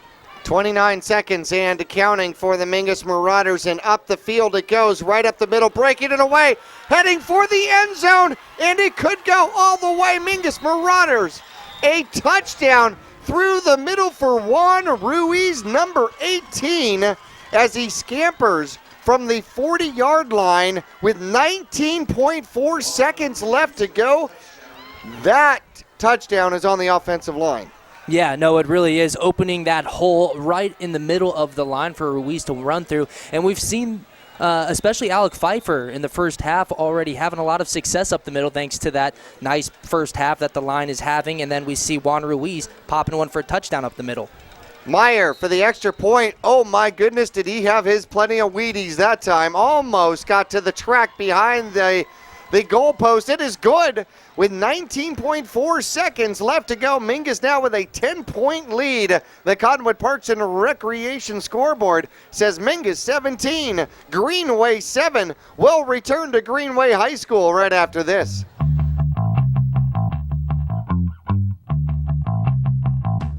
Wake up and live Moss at your local Cottonwood Taco Bell. The next generation of breakfast is here. Introducing the Biscuit Taco, AM Crunch Wrap, Cinnabon Delights, and fresh brewed 100% Colombian coffee. Convenient hours, drive-through, and open late every night. Visit your local Taco Bell. Located on 89A and Cope Parkway in Cottonwood. Taco Bell. Live Moss.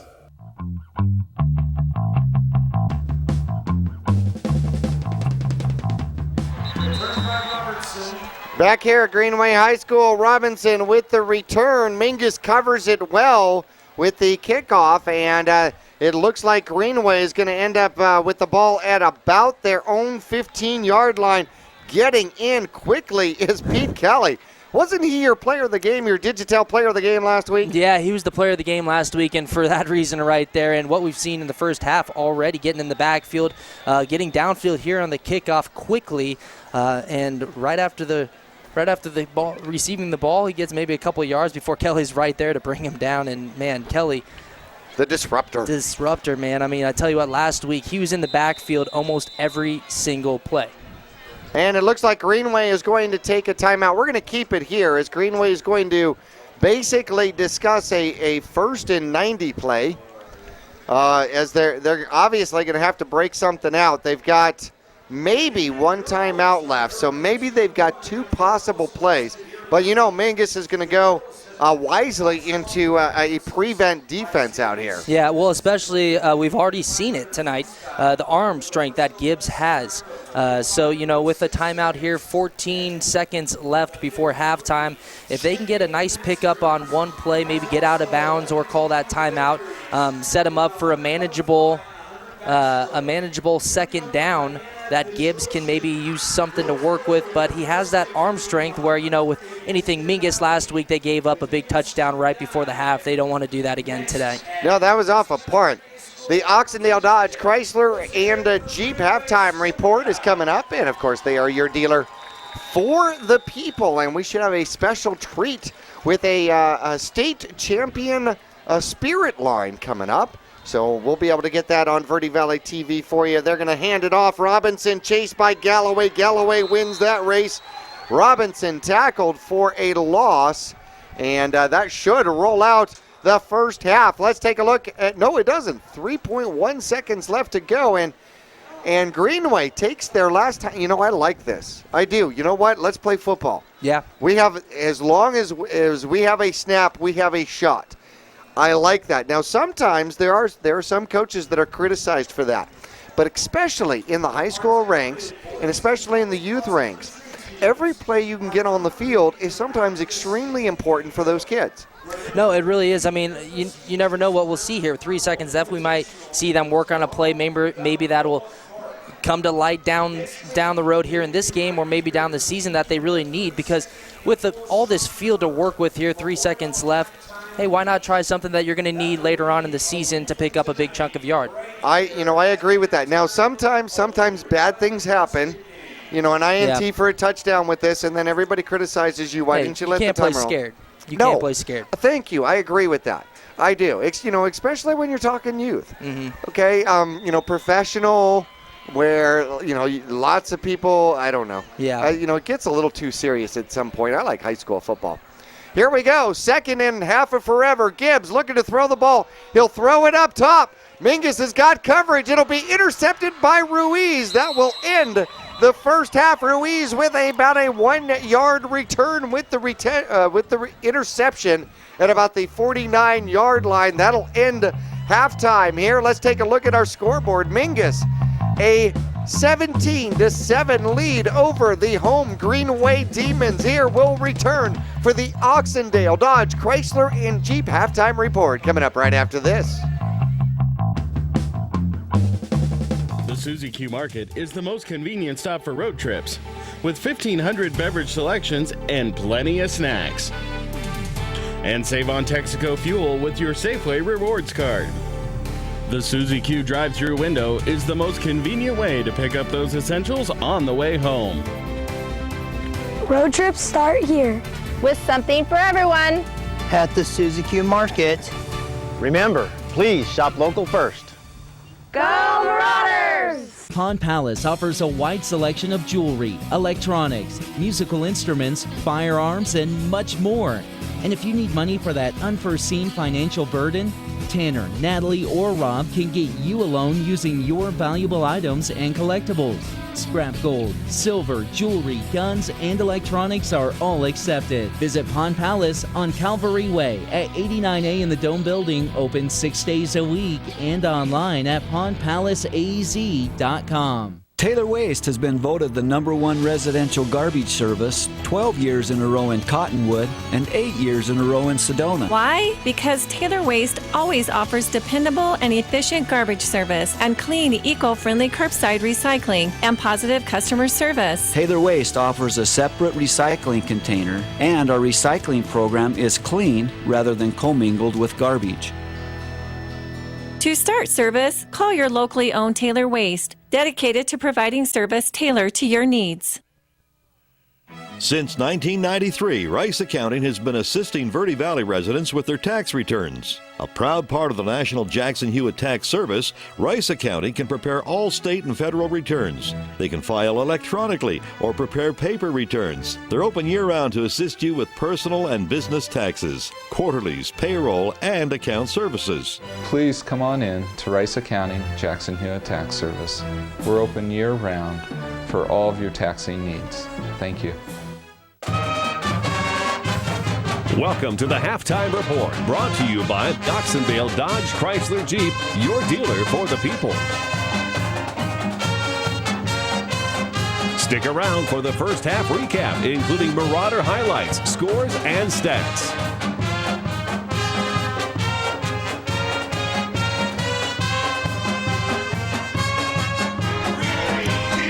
Back here at Greenway High School, the Demon Marching Band is on the field. And holy cow, look at the numbers they've got in this band. They have a whole section of just drums. And I am told that Mr. Vogt actually had this organization, they had this squad for 30 years and have passed it off to Ian Peterson to take over the realms for the Greenway Demons Marching Band. So this will be enjoyable. And then I know we're going to have the state returning champion Spirit Squad from Greenway out here tonight. So that's going to be fun as well for your halftime entertainment at the Oxendale Dodge Chrysler and Jeep halftime report. Welcome one and all. Mingus is leading by a score of 17-7, and Mingus able to score first, and Curso able to pick up 8 yards and the touchdown. The Greenway Demons came back with a fade into the corner for a touchdown. Mingus drove the ball, got stalled out with 4th down and goal from the 4. Myers says, that's my turn.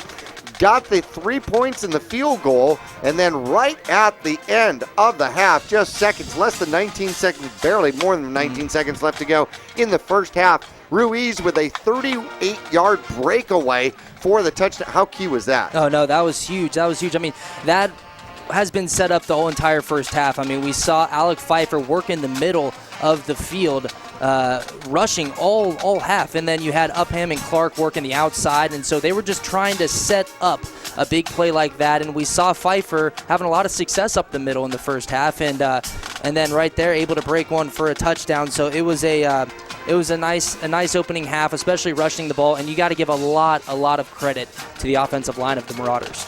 These two squads have seen each other before.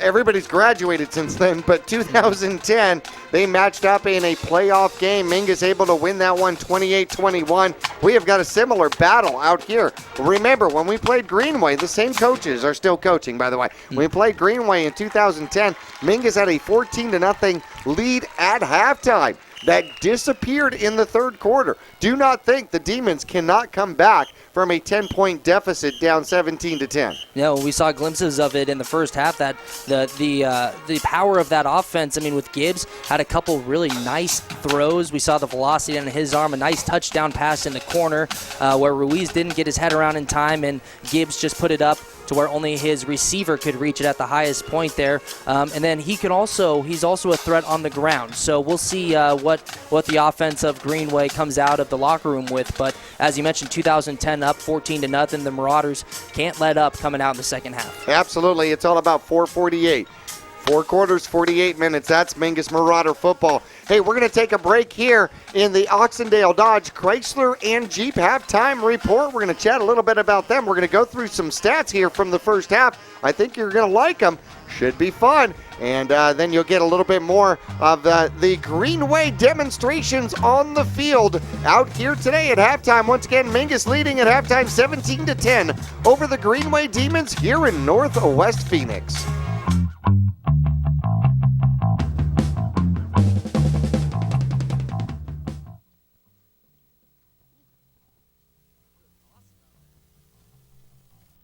At Oxendale, I offer solutions to the everyday problems that keep most people stuck in a car they hate. Hey guys. Hey Matt. Last time we were here to buy a car, my wife and I could shop on the lot while our kids were in the play area and watched after. It's for our family and also for our business, and they've always been able to find exactly what we've been looking for. Oxendale Chrysler Dodge Jeep, a dealer for the people.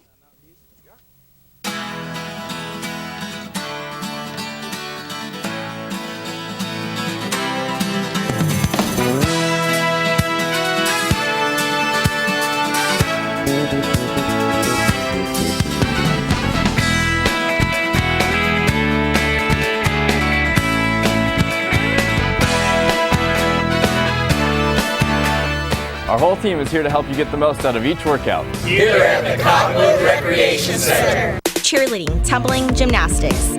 We are Flip City Gym. We have classes for boys and girls of all ages and skill levels. Flip City Gym offers competitive co-ed cheerleading with world champion coaches. Ask about tumbling and gymnastics. Or our health and fitness-based academic preschool. The only one of its kind in Northern Arizona. Enjoy open gym Fridays and Saturdays. Stop by for your free class or find out more at flipcitygym.org. America's most innovative off-road vehicles are all on sale during the Polaris Factory Authorized Clearance. Get our biggest rebate ever on Razor XP 1000. Save $1,000 on remaining 2015s while they last. Get our lowest price ever on Ace 4x4. This all-new off-road experience is just $64.99 after rebate. Get the year's best deals during the Polaris Factory Authorized Clearance. Visit Cottonwood Motorsports at Route 260 and Western Drive. Digitel, a Verizon premium wireless retailer. Come in today and get on America's largest, most reliable wireless network. Get unlimited nationwide talk and text and devices from all the hottest manufacturers. Find Digitel, your local Verizon premium wireless retailer, in the Flagstaff Mall, in Cottonwood at 960 South Main Street, in Payson at 401 North Beeline Highway, Prescott Valley at Glassford Hill Marketplace, and in Prescott with locations in the Prescott Gateway Mall, and the shops at Prescott Gateway.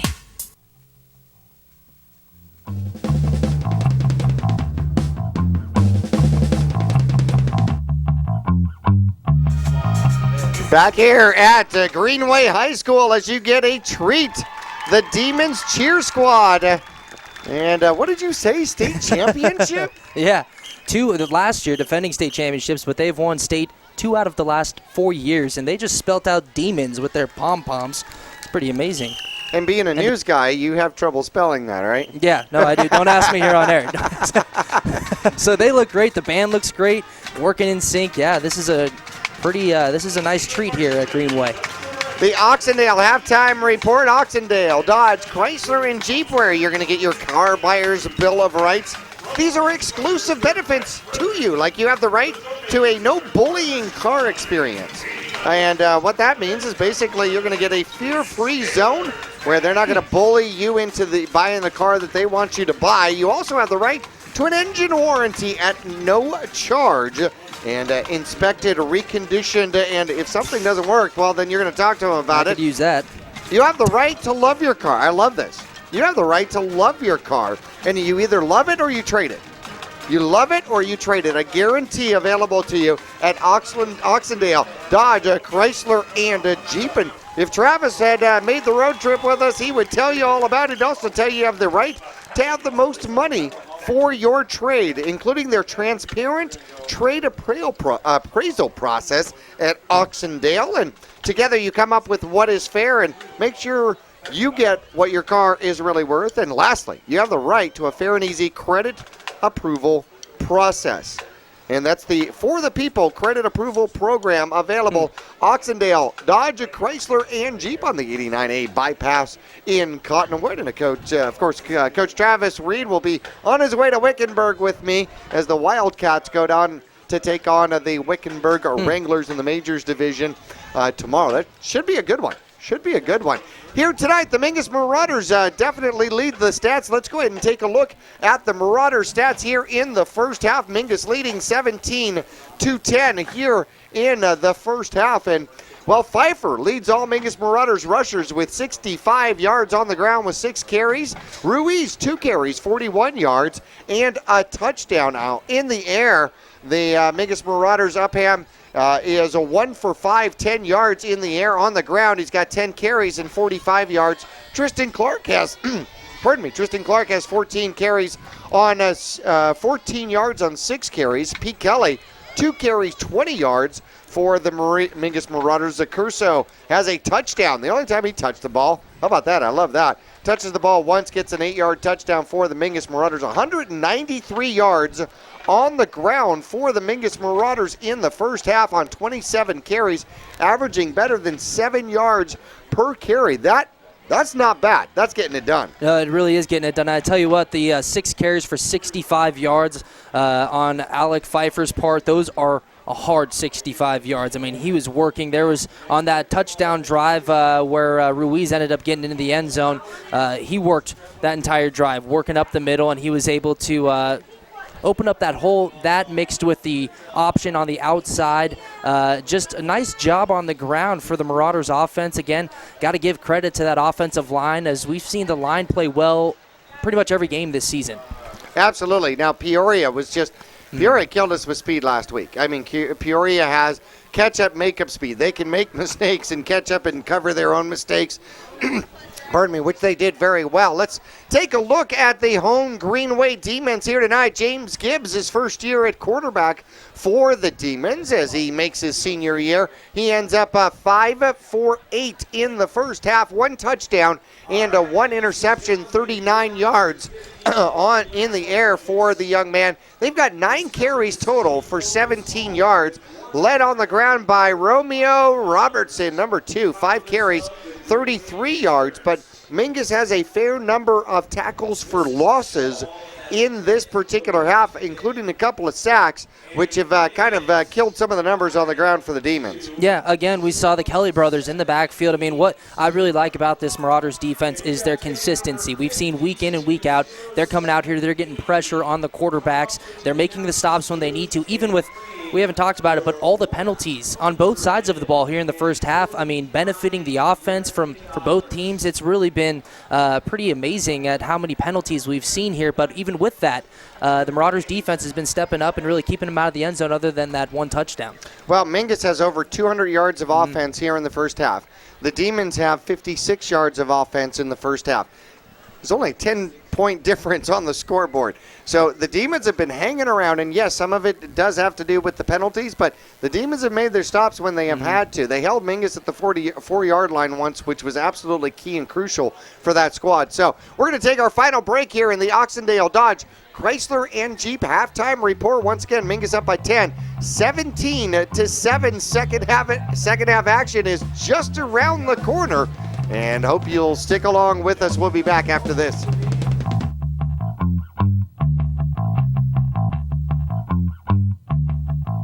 The Suzy Q Market is the most convenient stop for road trips, with 1,500 beverage selections and plenty of snacks.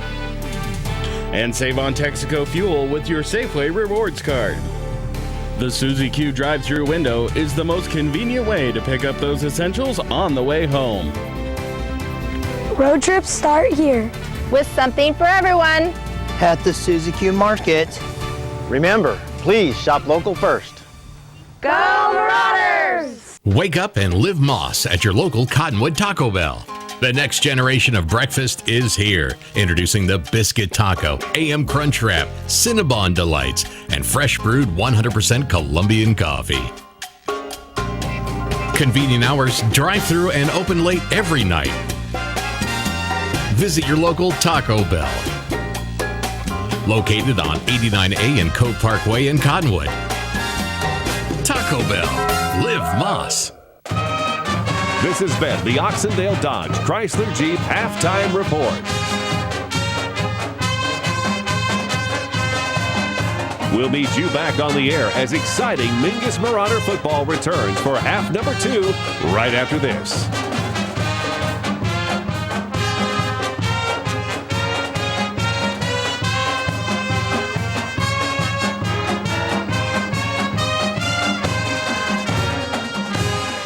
At Oxendale Chrysler Dodge Jeep, we believe everyone deserves to drive a nicer, newer car today. Hi, I'm Matt Oxendale. Other dealers will tell you how great they are, but at Oxendale Chrysler Dodge Jeep, our customers do the talking for us.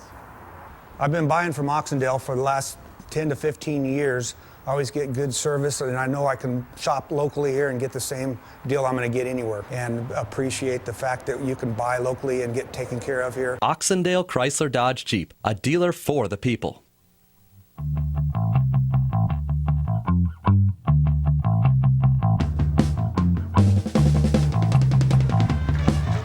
Back here at Greenway High School, home of the Demons, the Mingus, a 10-point lead. A couple of minutes left to go here in halftime. 17-7, the score on the board. And, well, the Mingus Marauders will get the ball first here in the second half.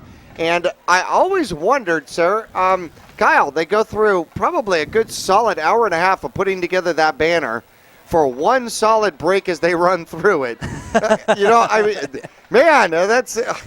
Wow, that's a lot of marker. It's a lot of fun to run through it, though. I'll tell you what. all right. I'm with you on that one.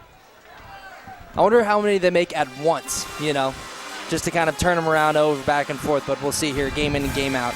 Okay, we'll just want to send out a reminder to the to the Mingus fans out there that the homecoming bonfire is back. All Mingus Union High School students, families, alumni, and just members of the community are invited to come out and attend. It's at the Verde Valley Fairgrounds this year, Thursday, September 24th from 6 p.m. to 9 p.m., okay? So that's a great event, not only for people who went to Mingus High School, fans, students, family, but just the community to come out. The event includes a barbecue dinner, a bonfire, of course, entertainment, and a pep rally. It is $1 per person, but that's not too bad for what you get, and just the fact that there's that community support and come out here and show your love for Mingus Marauders football. I mean, they're putting on a great show here tonight and this season so far. Well, Mingus coming in tonight 2-1. The Greenway Demons 1-2. Somebody's going to come away with a kind of a jump here in their schedule. We want to thank our friends from Pawn Palace. You can now listen to Mingus Marauder football on your phone. Powered by Pawn Palace. You can download the app at myradioplace.com. And I went through the full gamut here today. Went and got ready for an away game at Suzy Q. Got my Mountain Dew and my donuts and all of that good stuff. I had to stop by Pawn Palace to look for a pair of binoculars. Right? Those are nice, by the way. Putting mine to shame. Good. You're good. I'm glad that brings you enjoyment. That's good. I want to win something every once. I want to win something every once in a while. But I appreciate everybody following Mingus Marauder sponsors and helping out and telling them thank you. Also want to thank our friends at Rice Accounting Jackson Hewitt. And by the way, I love their sign. A smile is free therapy. Isn't that great? Simple, Miles but hey, great. But simple, but great. Absolutely. Greenway set to kick off to the Mingus Marauders here. The second half getting underway. Mingus leading 17-10. It is deep. It is far. And Clark will watch it bounce out of the back of the end zone. What a weapon. Hey, twice tonight they've been able to do that and put the Marauders in a spot where they have a lot of field to work with before getting into the end zone. So, like you said, a nice weapon. It is indeed. Interesting. The clock was still rolling. 12 seconds come off. And I know that cannon went downfield in about 2. Hey, quite a leg on that young man. Mingus will take over the ball at the 20-yard line to start off the second half. Once again, leading 17-10, over 200 yards of offense in the first half for the Mingus Marauders. They're in the wing. There goes a Curso, and it looks like Upham tried to hand it off and couldn't, and ends up getting tackled. Gibbs in on the tackle out there, as well as number 30, C.J. Dutton. I'll tell you what, one thing I think that will really be key for the Marauders here, they're, of course, going to stick with their plan of running the ball.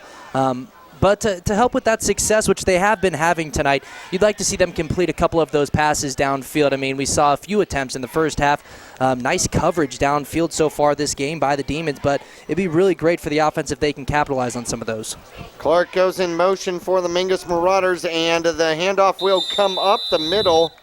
And Pfeiffer with the ball. And the run, give him about 3 on the carry, bringing up third down and about 7 yards from the 23-yard line. Okay, third down here. Marauders looking to capitalize on their opening drive to start the second half.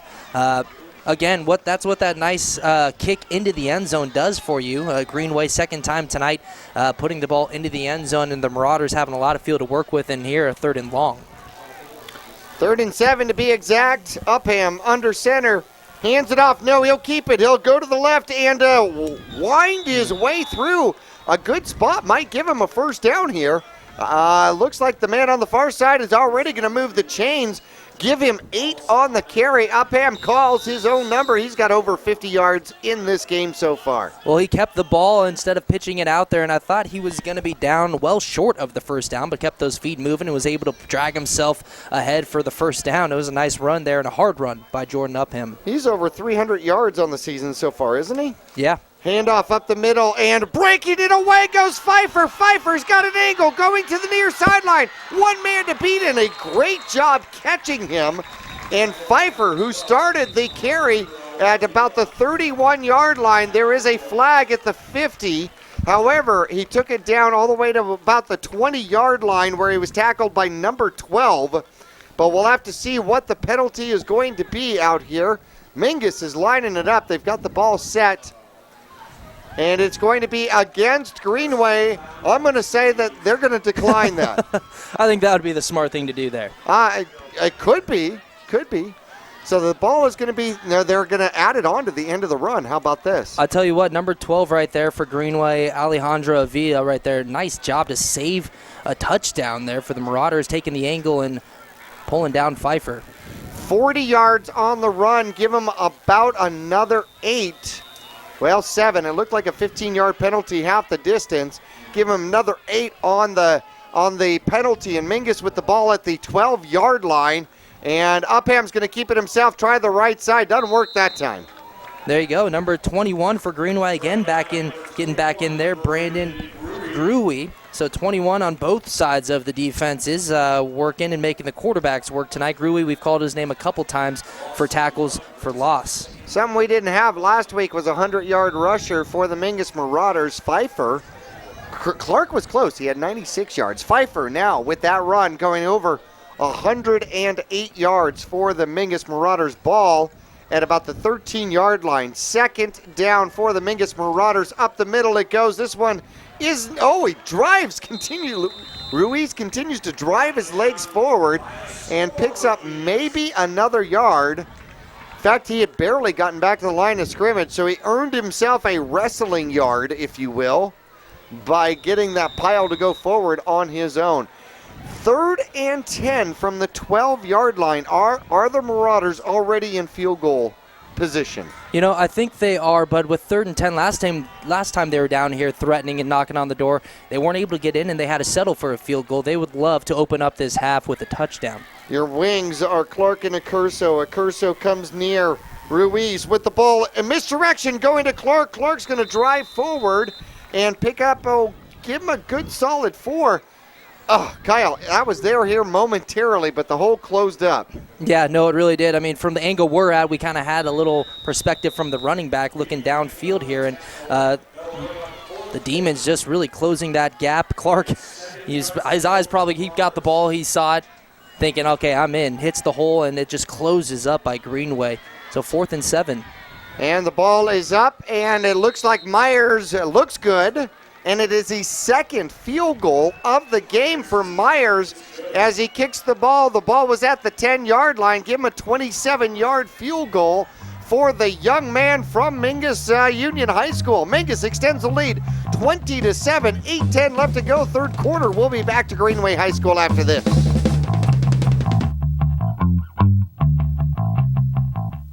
Taylor Waste has been voted the #1 residential garbage service 12 years in a row in Cottonwood and 8 years in a row in Sedona. Why? Because Taylor Waste always offers dependable and efficient garbage service and clean, eco-friendly curbside recycling and positive customer service. Taylor Waste offers a separate recycling container, and our recycling program is clean rather than commingled with garbage.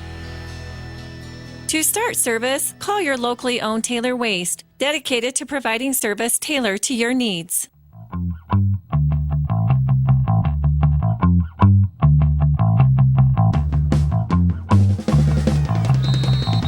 Back here at Greenway High School, Mingus kicks the ball off to the Greenway Demons, getting the ball as Gruey, and Gruey runs it back and forth. There's litter on the lawn at about the 20-yard line, so a good, excellent effort from the young man from Greenway might go for naught. And it looks like it's going to be a push in the back, which is going to go half the distance from inside the 20. And that's going to, well, the Greenway Demons are going to set up shop inside the 10. We'll call it about the 8-yard line, maybe the 7-yard line. Ouch. Well, again, a couple penalties here early in the second half. The first half was just riddled with penalties on both sides. And this one benefits the Marauders, but Greenway, as we saw early in the game, starting with their backs to their own end zone, a lot of field to work with here. Still a 2-score game. The Greenway Demons down by 13. And a high snap. The ball is given out to Robinson. Robinson caught. It was in the backfield. No, they'll give him back to the line of scrimmage, back to about the 7-yard line. 7:52 left to go. Greenway held Mingus in the opening drive of the second half to just a field goal, 2 field goals in the game for Mingus. We got to do some research to find out the last time Mingus had 2 field goals in a game. I'm surprised you don't know that one off the top of your head. That's how rare it is. That's how rare it is. It has been quite a while since Mingus has had 2 field goals in a game. Hey, it's paying off tonight. Not often attempted. And Myers is perfect in his kicking game. Oh, Mingus jumps offside. Big number 75 for the Mingus Marauders comes across and obviously believes that something moved on the other side. That's Nathan Jones. And this one might go. Oh, 79. That was actually, 79. That would be Skelf. I have Steve McClanahan on that one. one. You're right. I'm sorry. McClanahan. 70. Yeah, you're absolutely right. But hey, he came off the ball hard.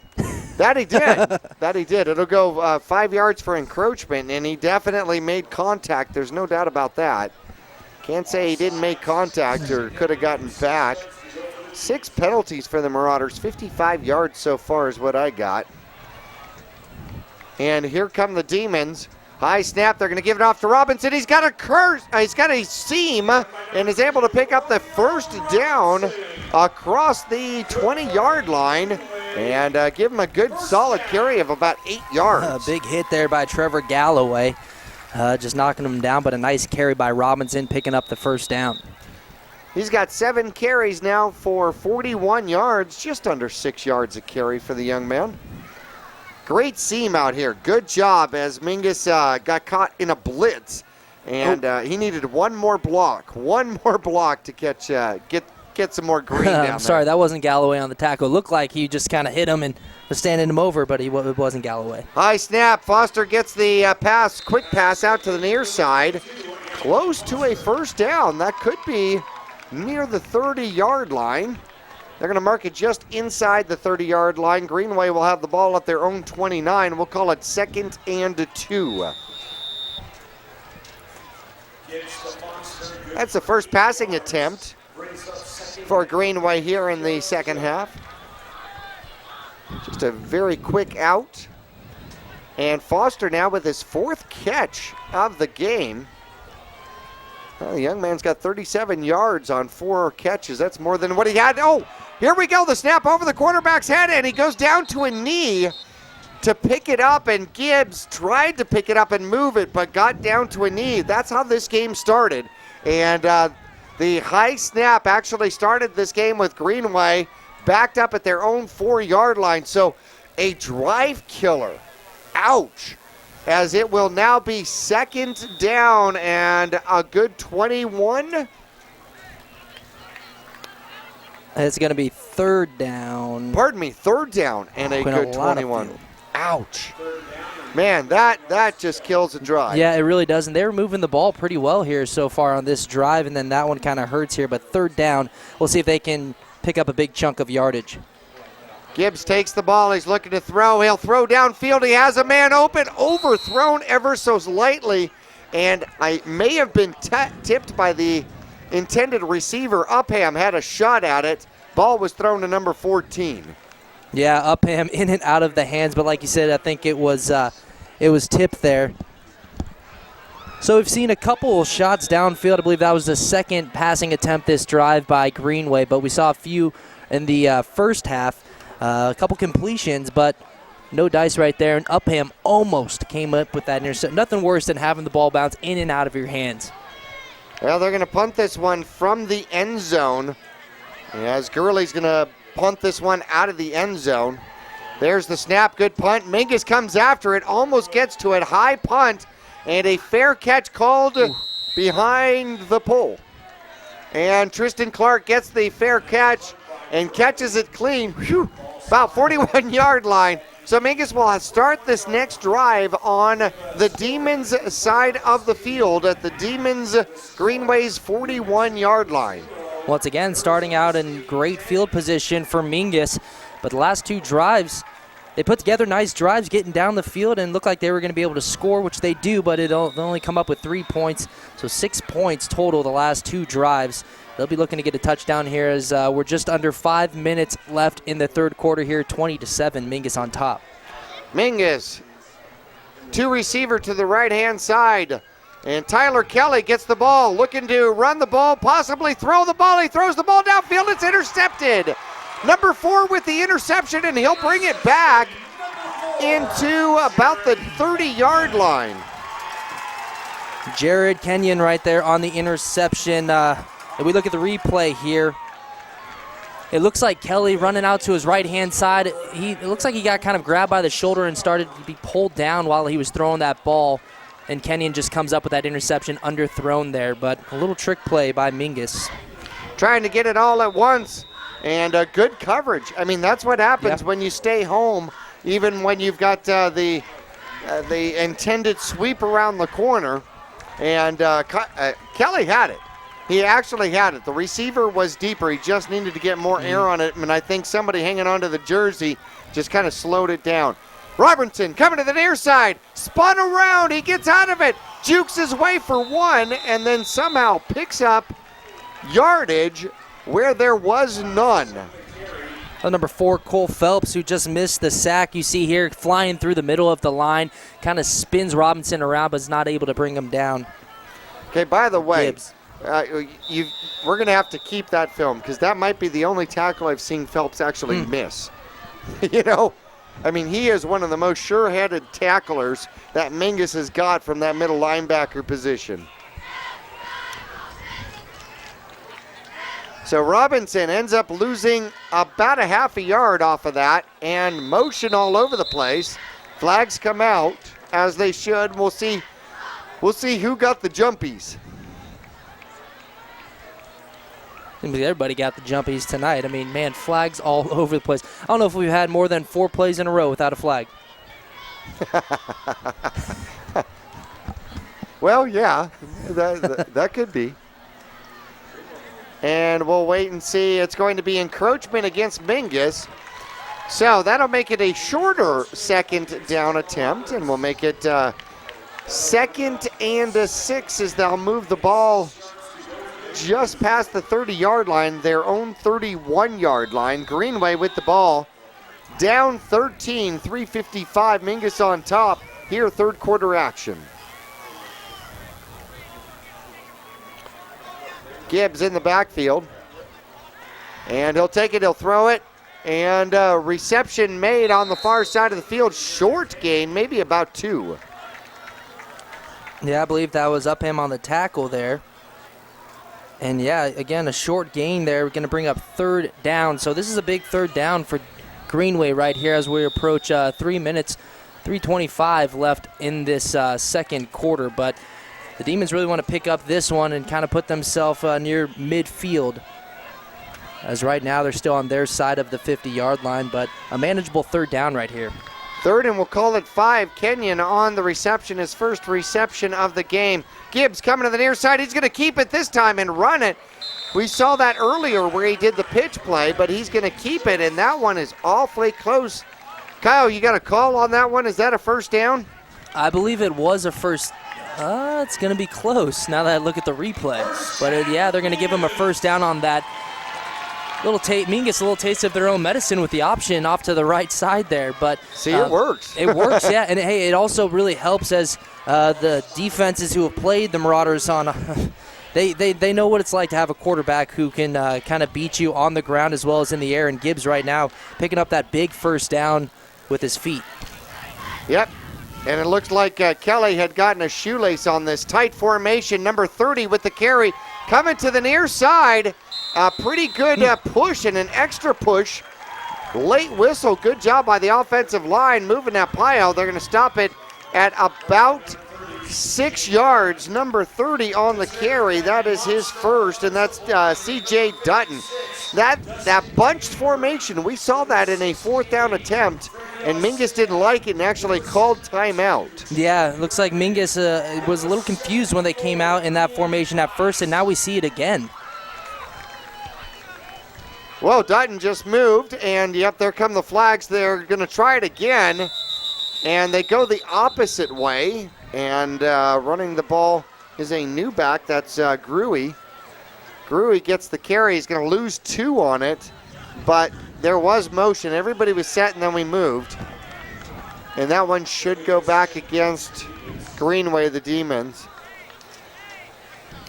And let's take a look at it. I see I got him for 5 penalties, 40 yards. Illegal shift is the call. So 2nd and 11. The ball sits just outside of the 38-yard line. So Greenway has had the ball for a while, trying to get it back into Mingus Marauder territory. 2nd and 11. $1:50 left to go in the third quarter. Mingus still leading 20-7. Yeah, they're trying to, pick up the first down here again, but this drive has really been eating up a lot of the clock. 1:45 left. High snap again. Gibbs gets it. He throws it to the near side. Again, he and Foster can't work out the timing. Yeah, again, it looks like he was expecting Foster to break at about 10 or 12 yards downfield, and Foster just never did break where the ball was thrown before he could make his break. So still, that's the second time tonight we've seen them have trouble with that. Stops the clock at 1:35. Gibbs in the second half is 2 for 4. He's got 10 yards. That gives him 49 yards passing so far in the game. A little less than his averages, huh? Yeah. 2 receivers to the left. He's got 1 in motion. And Gibbs takes the snap. He's looking for him. No, he's looking deep. The ball is up. Accurso on the coverage out there far side. If I saw that correctly, or was that Jordan Upham? No, that was Accurso. Accurso on the coverage and jumped up and swatted the ball away. Bad ball. Brings up 4th and 11 from about the 38-yard line, and Greenway goes into punt formation. Yeah, that was Chase Gordon on the that was who was targeted on that throw. Their tight end, a senior, 6'2", 235. So that's a big boy trying to block out there, or defend downfield like that. Nice job by Accurso. There's the snap. Good snap. Good punt. High. Clark going backward near the 20. He's going to let that one go. It's poison. And it will lie at about the 25-yard line. Before the game, Kyle, I was down on this field.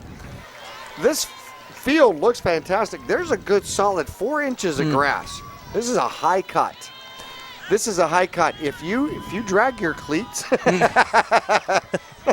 you know what I mean? One of those people who make a lot of noise when they walk. Yes, if you shuffle run, you will get your cleats caught up in roots. Well, you know, the Marauders are used to playing on that turf field that they have at home.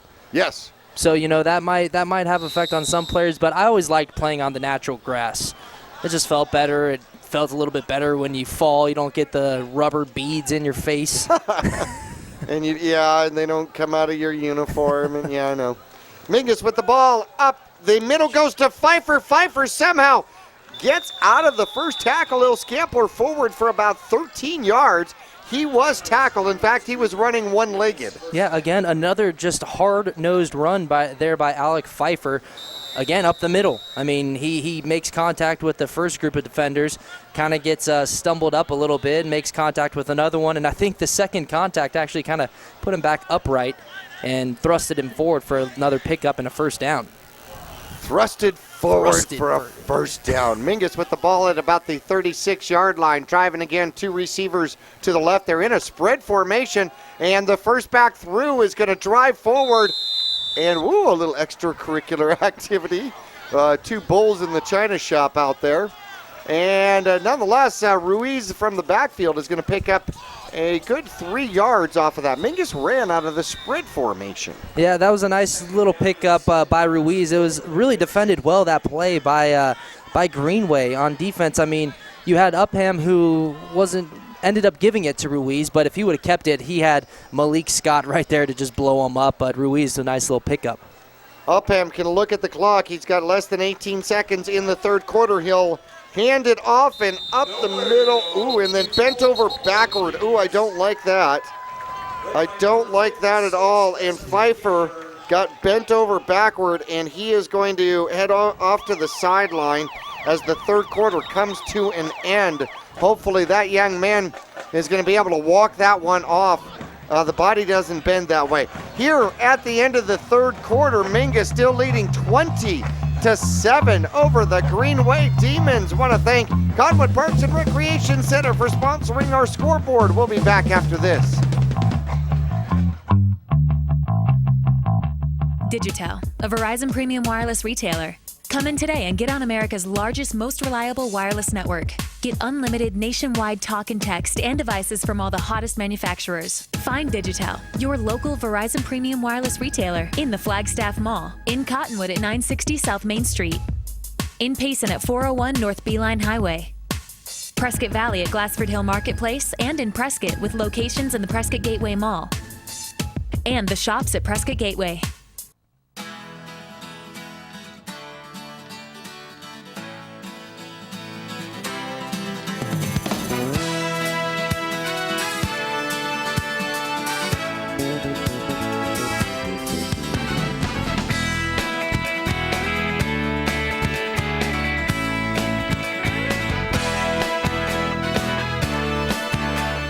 Our whole team is here to help you get the most out of each workout. Here at the Cottonwood Recreation Center.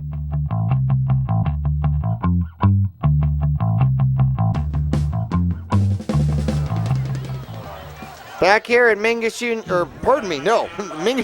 High School on the road at Greenway. Ruiz runs the ball. It was 3rd and 5. He'll pick up 4. So now a choice. The Mingus Marauders on their own side of the field, just short of the 45. Going for it on 4th down? Maybe no. They're going to punt. A quick punt out here. Meyer has the quick punt. Great punt. Bounce. Slow down. He'll pick it up at about the 4-yard line and then get tackled. And it looked like Clark finally spun him around, and they'll bring him down inside the 20. Ooh. A little risky there to pick that one up. I thought he was just kind of fall on it. The return man lets it bounce a little bit, and it starts going towards the end zone, stops, and then he picks it up. And there's a Marauder right down there to kind of meet him, but missed the tackle, and he actually picked up a little bit. Well, we were looking at Pfeiffer across the way. He is now standing up. Boyson has got him standing up. And I think, yep, it looks like he's standing up on that knee, which is a great sign. Oh, that scared me. All right, now the Greenway Demons with the ball at about their own 11-yard line. They're going to come in that bunch formation, move again, and here it comes to the near side, bouncing out, and then Accurso makes the tackle. It looks like Cole Phelps makes the first contact, but they're going to give him Dutton about 11 yards and the first down on the run. I'll tell you what I noticed there on that was number 62 for Greenway, Andrew Dew. He's a junior. Offensive lineman, 5'9", 215. A nice little kick-out block right there to kind of open up that hole on the outside. I think he goes with Doe. I think he goes with Doe. Well, he's doing work out there. And they're going to do it again, and coming around the corner this time, Galloway catches him from behind. And you got all these moving parts. It's almost like the flying V that we have seen from some other teams where you've got, including the quarterback out there coming out to block. So Dutton picks up another 4 yards. We'll give him 4 yards on that carry. And so far he's got 4 carries in the game, and second half, 21 yards. They're going to try it again. This time it goes to number 21 going the far side. Kelly catches them, and then there's the flag. That was 4 plays, right? 4 plays flag, 4 plays? 4 plays flag, yeah. I stopped keeping track. Oh, did you? Okay, second down. It would have gotten close to a first down. We'll see what the penalty is. But running the ball for the Greenway Demons is Greenway. Good run. He'll pick up 5.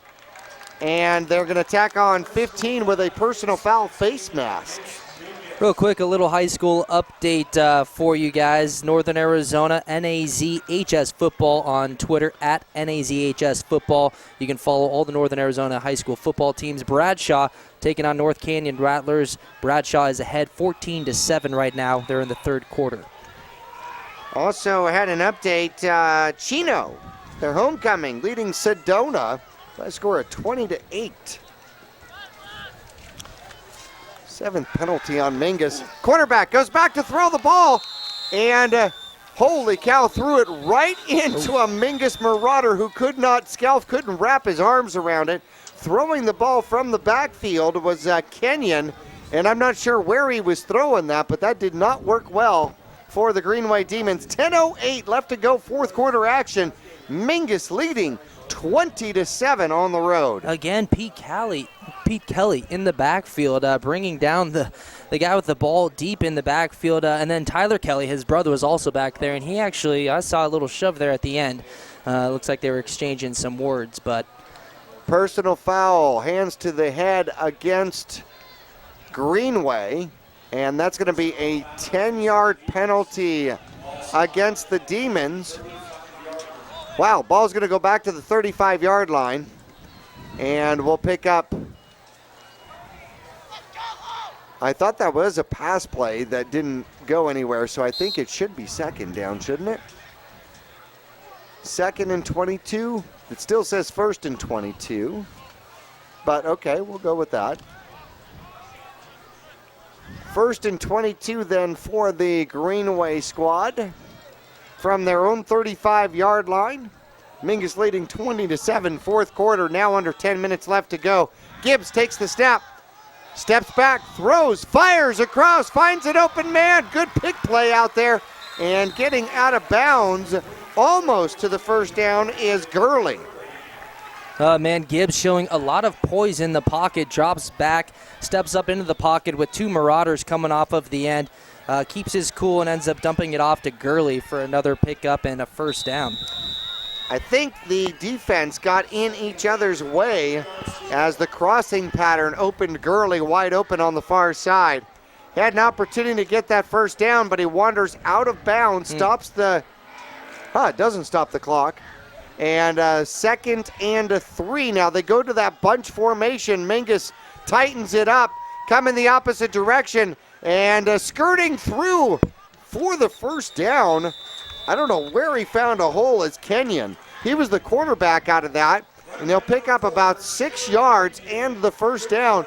Yeah, Mingus is still struggling to try to figure out how to defense that. 9:11 left to go on the clock. Yeah, they've been running in that formation for a good part of this drive, and every time they're in it, it seems like they pick up 3, 4, 5 yards, 6 yards right there. So with that formation, they seem to just be chipping away, and the Marauders are still trying to figure out how exactly to stop that. 9:11, the clock is stopped. And I think Greenway called a timeout. We're going to take a quick break with them, try to figure out if we can figure out how to defense that. Here at Greenway High School, Mingus leading fourth quarter, 9:11 left to go. Mingus up 20-7. We got a good one for you. We'll return after this.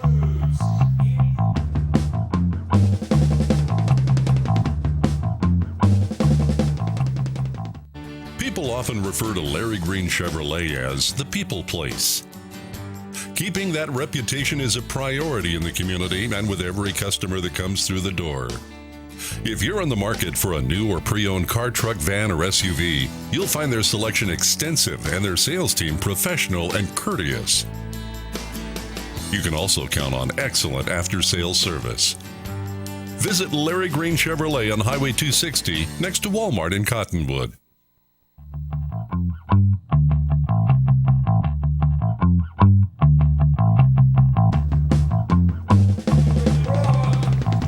Here at Greenway High School, 20-7 the score. Kyle, this is still a two-score game. This is still a two-touchdown game. Mingus up by 13. Greenway with the ball on the Mingus side of the field at about the 45-yard line, a 1st and 10. This one is by no means anywhere close to in the basket. No, well, with this new formation that we saw it in the first half, but they're running it more, this bunch-type formation.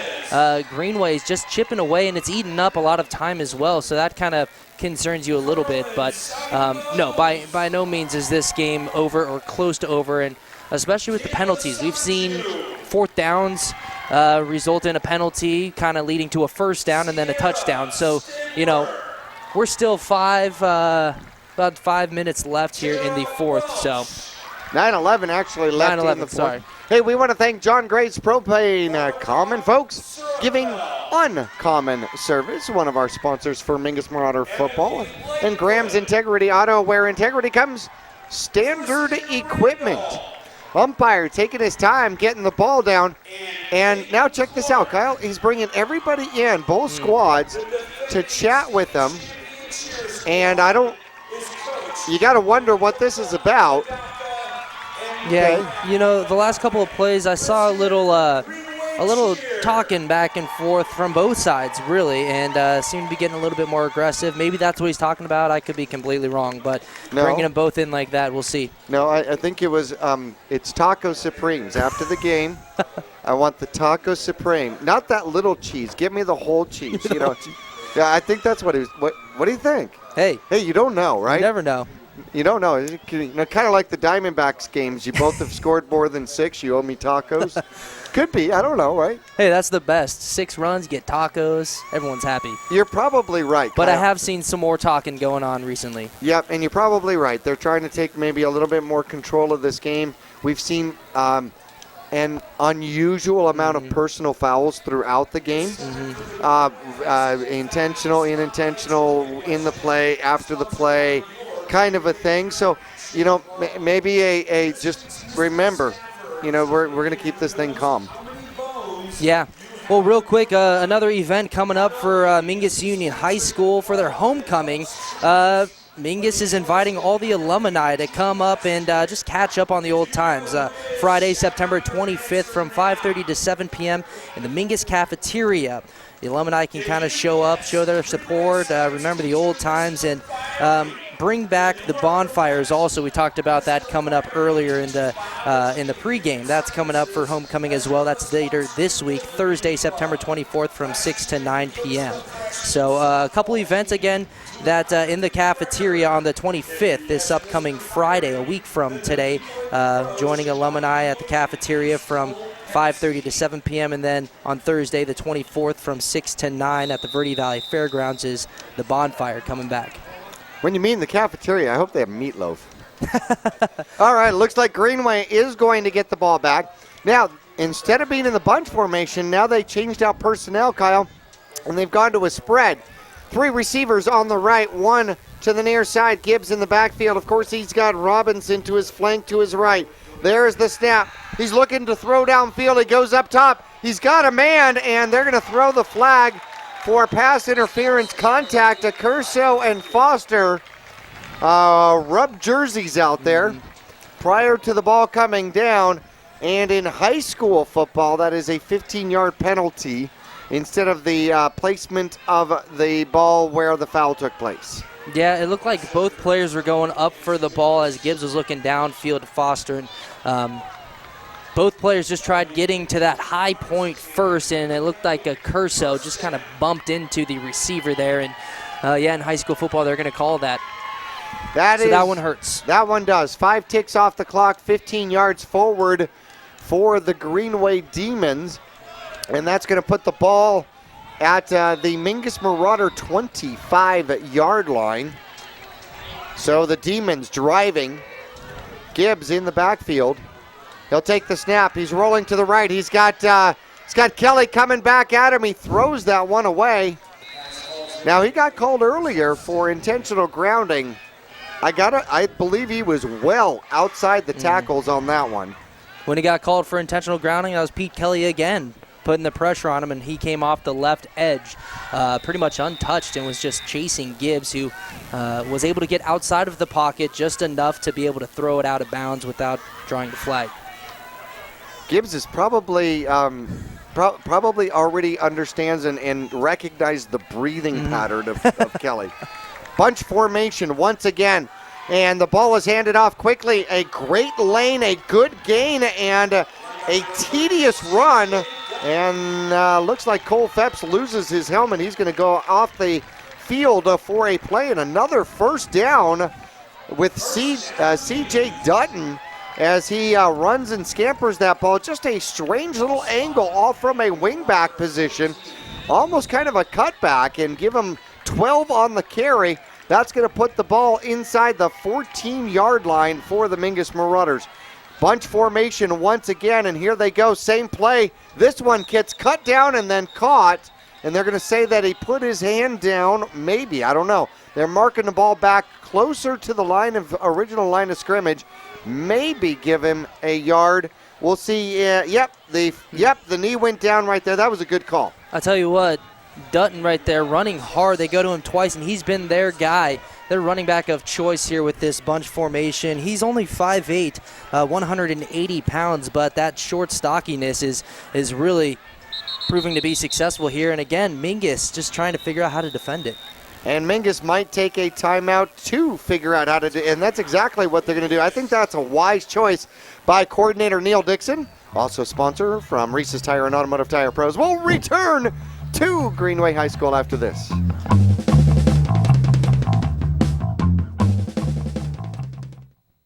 Digitel, a Verizon premium wireless retailer. Come in today and get on America's largest, most reliable wireless network. Get unlimited nationwide talk and text and devices from all the hottest manufacturers. Find Digitel, your local Verizon premium wireless retailer, in the Flagstaff Mall, in Cottonwood at 960 South Main Street, in Payson at 401 North Beeline Highway, Prescott Valley at Glassford Hill Marketplace, and in Prescott with locations in the Prescott Gateway Mall, and the shops at Prescott Gateway.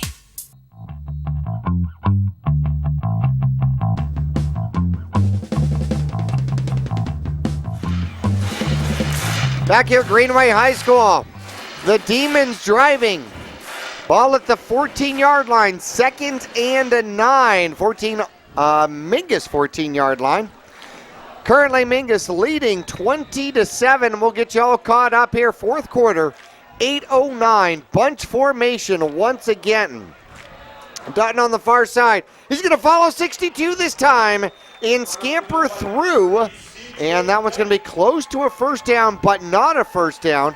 As Dutton came to the other side, he's look at it, coach. Look at him, coach. Call my number. Coach, call my number. I want it again. I want it again. He's having success this drive. I mean, he runs so low to the ground that it's difficult for the defense to get lower than him in order to bring him down. We've seen last couple plays he's carrying a few Marauders. And he moves again. This time he's got a little bit. No, the ball is inside the scrum has begun, and that probably is good enough. That's good enough for a first down. 7:31 left to go. We'll see where they spot that. And it looks like it is about the 4-yard line. If it is, that is a first down. First and a goal from the Mingus Marauder 4-yard line. Last carry out there by Greenway. And he'll pick up 4 and the first down. And they go back to this bunch formation. No surprise. Kenyon is going to turn around and run it himself. Pushing, driving, and into the end zone for a touchdown. Greenway manipulates their way into the end zone against the Mingus Marauders, and that's going to make it 20-13.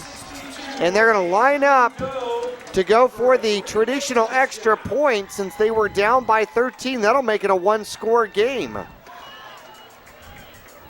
And out here to make the extra point attempt is Gurley. And this is an important one, though. There's the snap, and there's the kick. It looks good, and it is good. So 7:16 left to go. Fourth quarter action. Mingus is up 20-14 over the Greenway Demons. Will return for more fourth quarter action after this.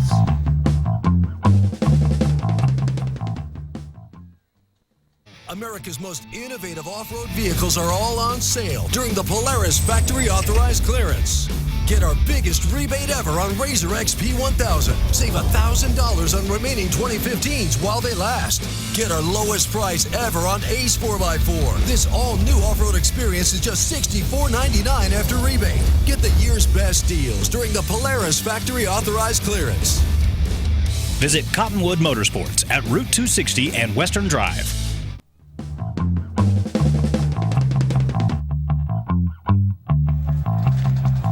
Mingus is going to get the ball back. We'll see if Gurley kicks it deep. So far, he's put every single one of these kickoffs into the end zone and forced Mingus to start at the 20-yard line. There's the kick. This one looks deep enough, and it's going to bounce right through the end zone once again. So the kickoff team on that particular scenario basically does 45-yard sprints, right? Hey, staying conditioned out there. Right. So what do? I'm on the Greenway kickoff team. Okay, sprints. That's why you're so lean. Right. That's why you're so lean. Even with the cafeteria meatloaf, you still look good. I tell you what, though, Gurley with another kickoff into the end zone, and Marauders' offense is just they're watching that ball soar through the air, and they're like, oh, man, not again. Starting in with a lot of field left in front of you, but this is a big drive right here for the Marauders. Yep, if Mingus definitely can secure something, if they can win this drive, they're going to hand it off up the middle, and running with the ball for Mingus is Ruiz, and he's going to pick up a good 4. All right, we'll get the clock started, and 4 good yards on the ground for the Mingus Marauders. This has turned into a fantastic game between these two squads. 2010 was wonderful. This one's matching up to be just the same. Man in motion for the Mingus Marauders. The pitch going the opposite direction is Twiston Clark. And staying home are the Greenway Demons, and the misdirection off the pitch going the opposite way. Clark will pick up maybe 2, bringing up 3rd and 4. 6:25 left to go in the fourth quarter.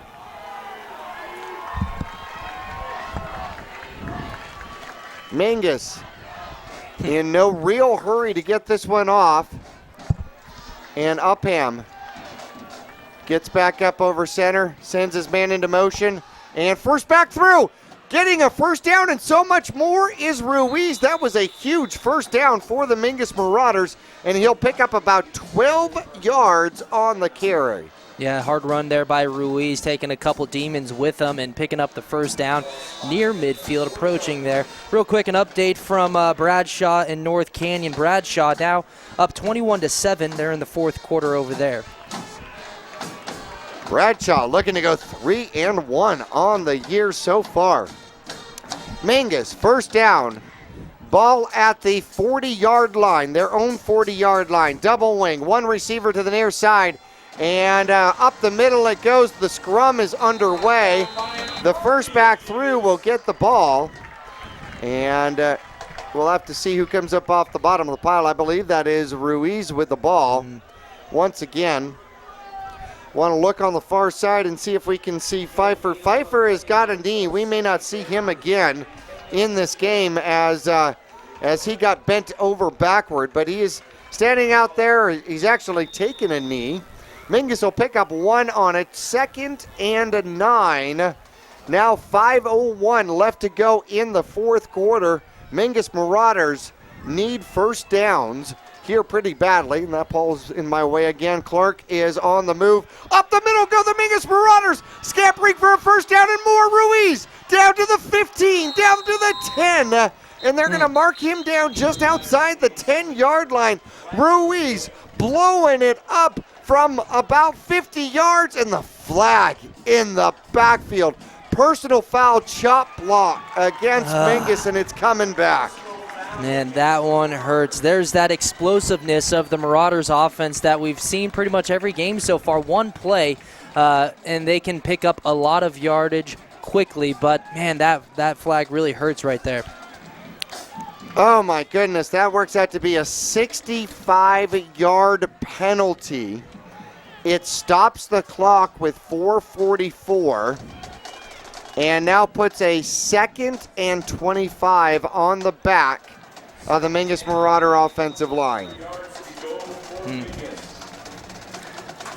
Well, we saw some big plays and big plays called off because of penalties in the first half. They're a little bit more heightened here in the second half with this close game, 20-14, Mingus up. Mingus, man in motion. And Ruiz will keep it going to the right-hand side. I think they tackle, no, Upham kept it, sorry.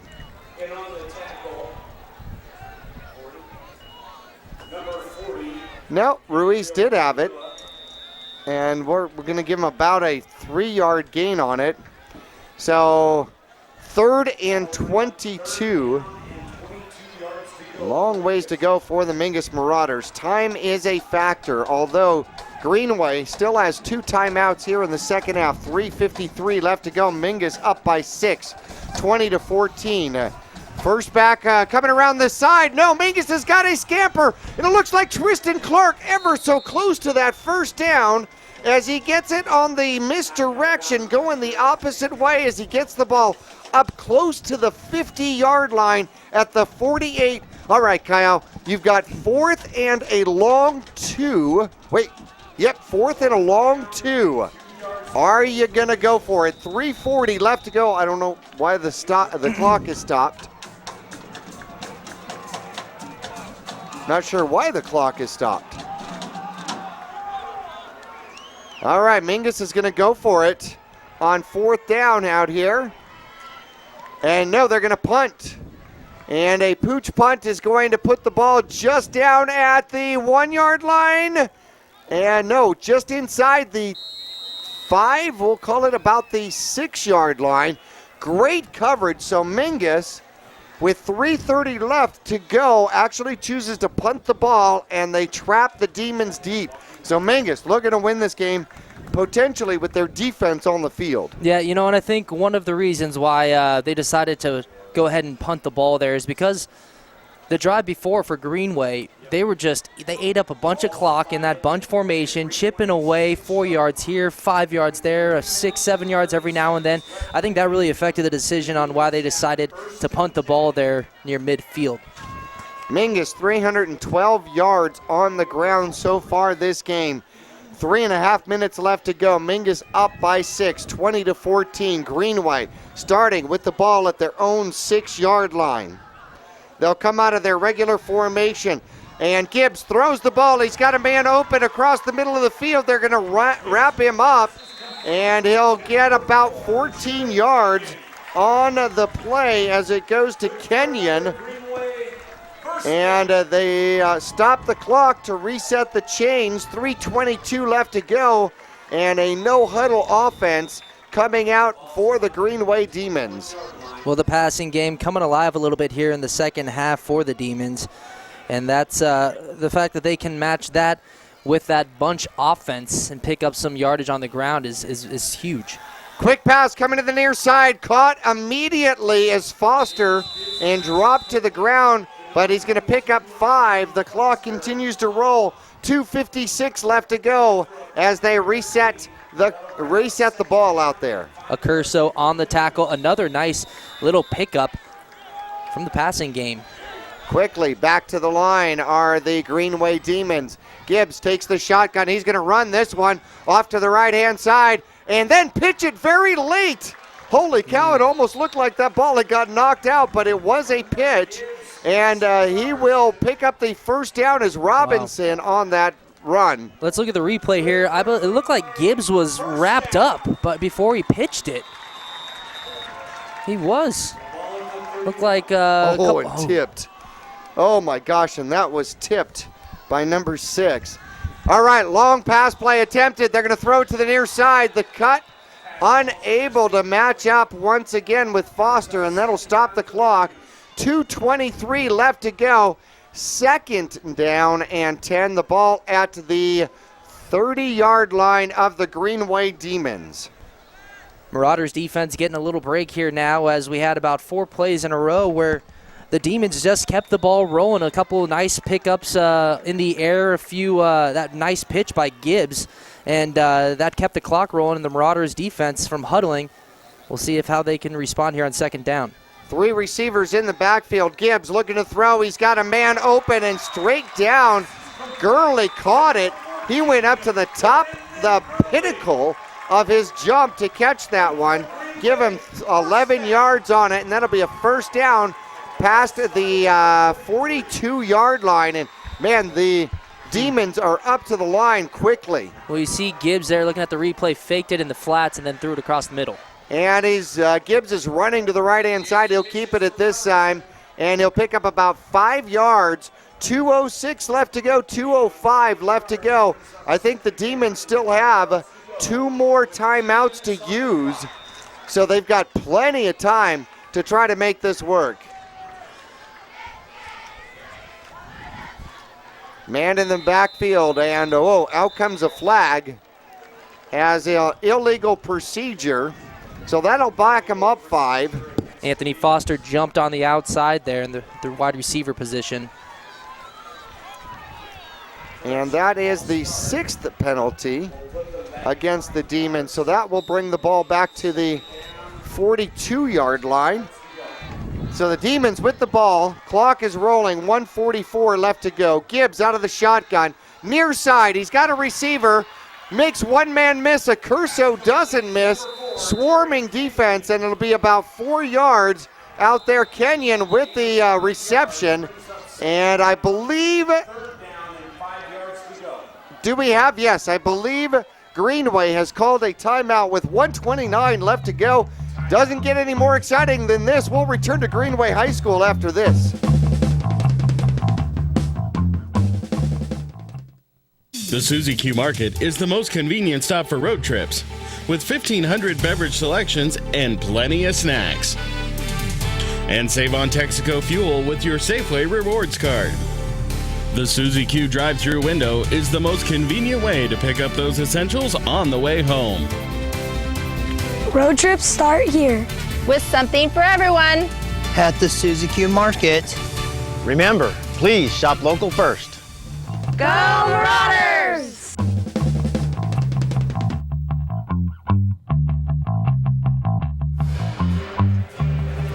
How appropriate. All right, back here at Greenway High School. Man, it comes down to this. 3rd and a long 5. The ball at the 47-yard line of the Greenway Demons. They're going to line up in that spread formation once again. One back in the backfield, so Robinson will flank Gibbs. 3rd and 5, definitely 4th down territory. Mingus up by 6, 20-14. Gibbs with the ball, looking to run. He will get hit and sacked. And I don't think that was the plan. Gibbs will get back up, look to the sideline here. And 1:19 left to go. And Greenway is going to take a timeout. So 4th down and 8, 1:19 left to go. Okay, your coach Anthony, what are you talking to your squad about here? What do you do on this 4th and 8? Well, 4th and 8, obviously you go for it here with 1:19, 1:18 left.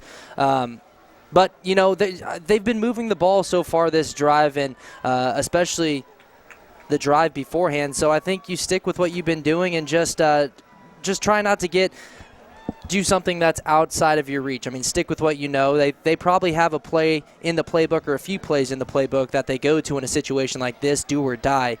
So we'll see. They've been having success this half on the ground as well as in the air, and then some success in the air on this drive.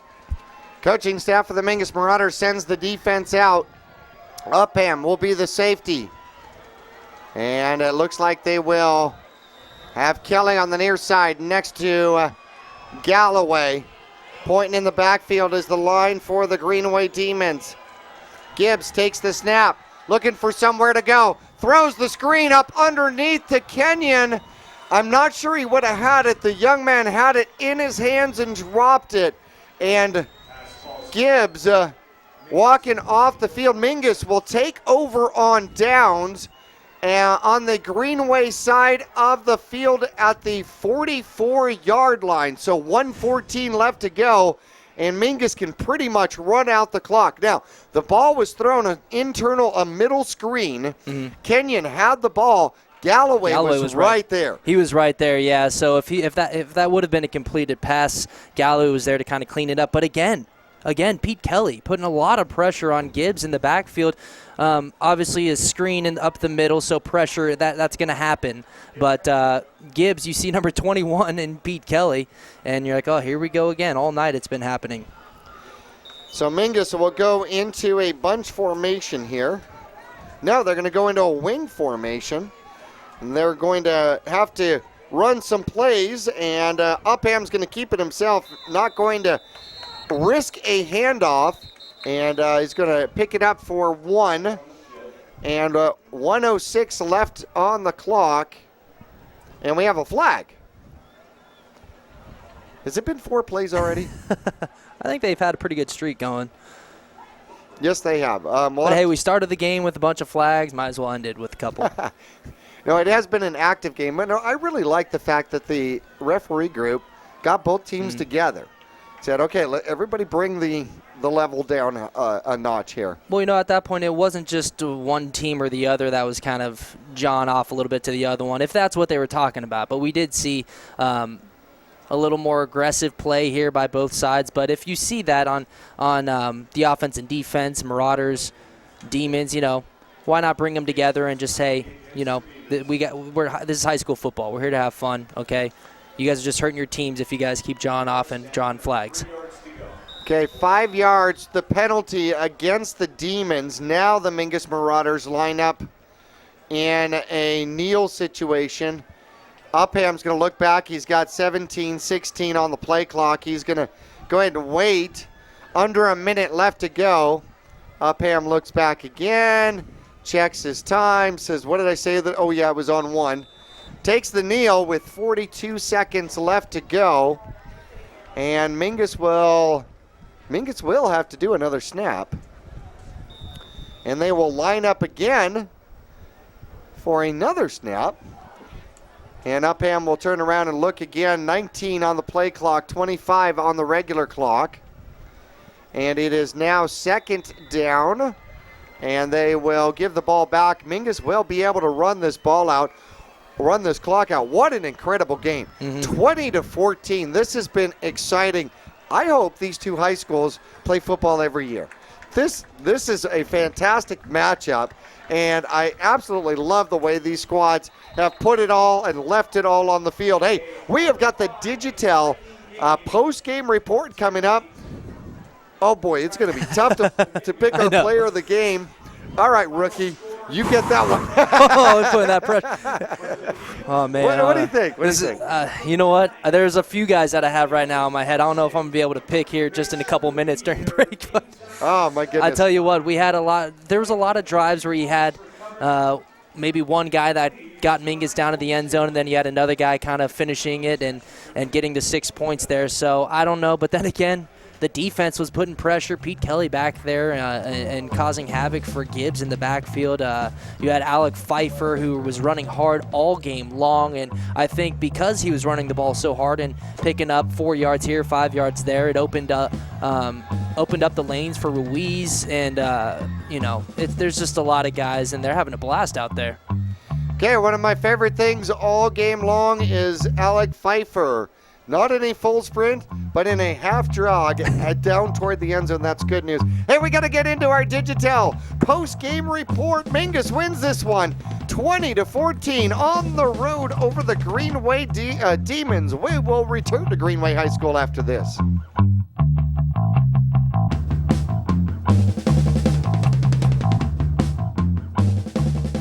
Since 1993, Rice Accounting has been assisting Verde Valley residents with their tax returns. A proud part of the National Jackson Hewitt Tax Service, Rice Accounting can prepare all state and federal returns. They can file electronically or prepare paper returns. They're open year-round to assist you with personal and business taxes, quarterlies, payroll, and account services. Please come on in to Rice Accounting Jackson Hewitt Tax Service. We're open year-round for all of your taxing needs. Thank you. At Oxendale Chrysler Dodge Jeep, we believe everyone deserves to drive a nicer, newer car today. Hi, I'm Matt Oxendale. I offer solutions to the everyday problems that keep most people stuck in a car they hate. Hi, guys. Matt. I enjoyed my purchase experience at Oxendale Chrysler Dodge Jeep. My salesperson took me out on the lot and let me look around at all the cars while my children played in the play area. And they really enjoyed it. There was no pressure. Oxendale Chrysler Dodge Jeep, a dealer for the people. Taylor Waste has been voted the #1 residential garbage service 12 years in a row in Cottonwood and 8 years in a row in Sedona. Why? Because Taylor Waste always offers dependable and efficient garbage service and clean, eco-friendly curbside recycling and positive customer service. Taylor Waste offers a separate recycling container, and our recycling program is clean rather than commingled with garbage. To start service, call your locally owned Taylor Waste, dedicated to providing service tailored to your needs. Cheerleading, tumbling, gymnastics. We are Flip City Gym. We have classes for boys and girls of all ages and skill levels. Flip City Gym offers competitive co-ed cheerleading with world champion coaches. Ask about tumbling and gymnastics. Or our health and fitness-based academic preschool. The only one of its kind in northern Arizona. Enjoy open gym Fridays and Saturdays. Stop by for your free class or find out more at flipcitygym.org. Wake up and live Moss at your local Cottonwood Taco Bell. The next generation of breakfast is here. Introducing the Biscuit Taco, AM Crunch Wrap, Cinnabon Delights, and fresh brewed 100% Colombian coffee. Convenient hours, drive-through, and open late every night. Visit your local Taco Bell. Located on 89A and Cove Parkway in Cottonwood. Taco Bell. Live Moss. Pond Palace offers a wide selection of jewelry, electronics, musical instruments, firearms, and much more. And if you need money for that unforeseen financial burden, Tanner, Natalie, or Rob can get you a loan using your valuable items and collectibles. Scrap gold, silver, jewelry, guns, and electronics are all accepted. Visit Pond Palace on Calvary Way at 89A in the Dome Building, open 6 days a week, and online at pondpalaceaz.com. It's time now for the Digital post-game report. Stay tuned for the Marauder wrap-up, game highlights, and the Digital player of the game. The Digital post-game report starts now.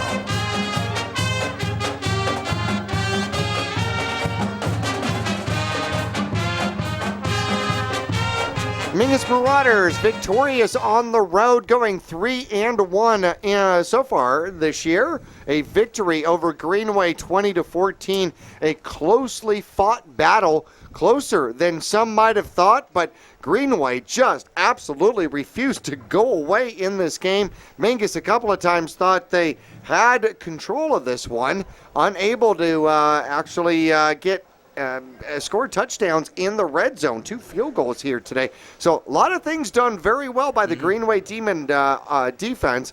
Mingus played well. Both squads played fantastic. It was an all-around fantastic game. Yeah, it was a very, very exciting game. Right on down the end there. I mean, for a second there, I got a little nervous. You know, you had Greenway. They were on that final drive, running the clock down, and they were moving the ball. They were picking up yards on the ground, up in the air, and but in the second half, it was that bunch offense for Greenway that really kind of put them back into this game. Not that they were ever really out of it, but really made it a game that was within their grasp. It went from a 2-point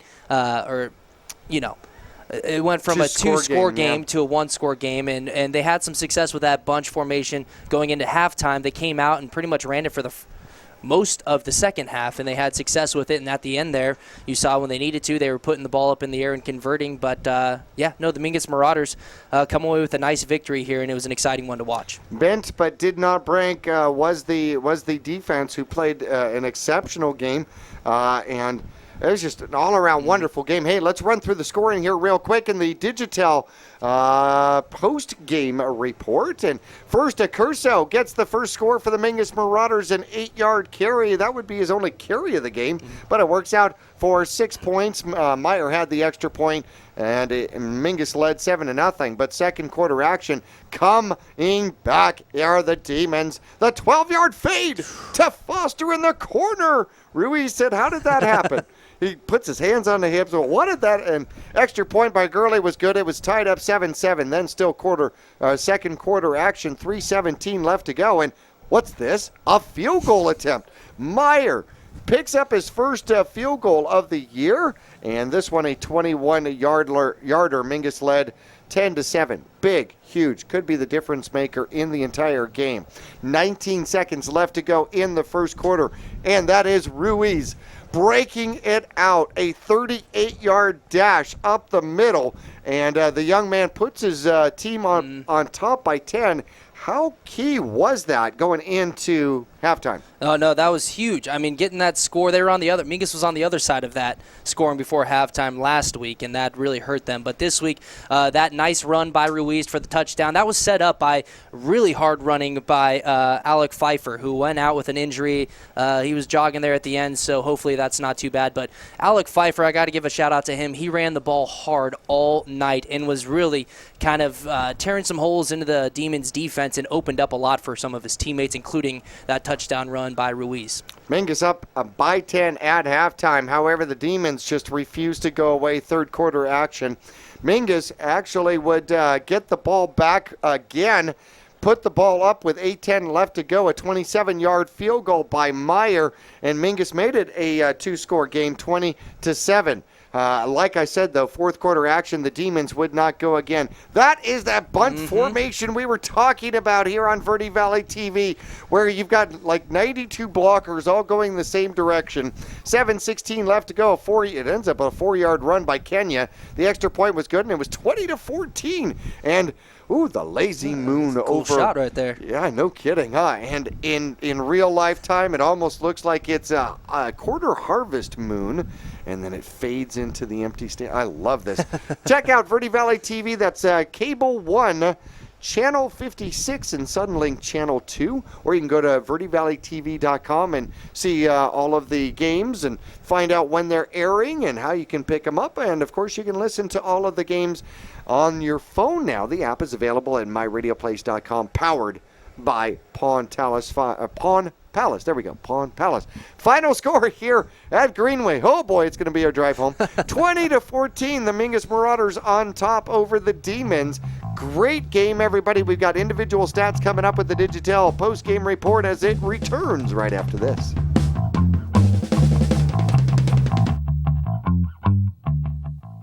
Digital, a Verizon premium wireless retailer. Come in today and get on America's largest, most reliable wireless network. Get unlimited nationwide talk and text and devices from all the hottest manufacturers. Find Digitel, your local Verizon Premium Wireless retailer, in the Flagstaff Mall, in Cottonwood at 960 South Main Street, in Payson at 401 North Beeline Highway, Prescott Valley at Glassford Hill Marketplace, and in Prescott with locations in the Prescott Gateway Mall, and the shops at Prescott Gateway. People often refer to Larry Green Chevrolet as the people place. Keeping that reputation is a priority in the community and with every customer that comes through the door. If you're on the market for a new or pre-owned car, truck, van, or SUV, you'll find their selection extensive and their sales team professional and courteous. You can also count on excellent after-sales service. Visit Larry Green Chevrolet on Highway 260 next to Walmart in Cottonwood. The Suzy Q Market is the most convenient stop for road trips, with 1,500 beverage selections and plenty of snacks. And save on Texaco fuel with your Safeway Rewards card. The Suzy Q drive-thru window is the most convenient way to pick up those essentials on the way home. Road trips start here. With something for everyone. At the Suzy Q Market. Remember, please shop local first. Go Marauders! You'll get more miles for your money at Reese's Tire and Automotive Tire Pros. It starts with matching the right tire for you, your vehicle, and driving habits. And continues with expert brake, alignment, and warranty services to extend the life and performance of your vehicle. And to serve you better, we now offer King Cobra custom exhaust systems. Find out more about our nationwide warranty at Reese'sTire.com.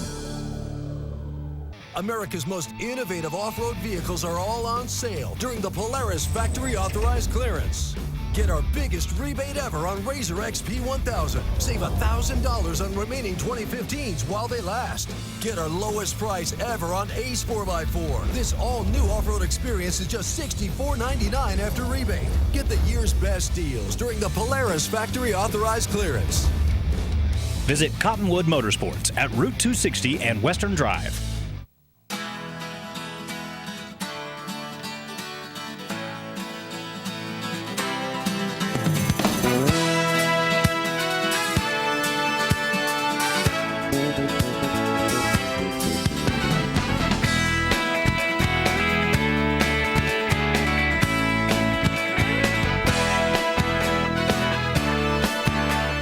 Our whole team is here to help you get the most out of each workout. Here at the Cottonwood Recreation Center.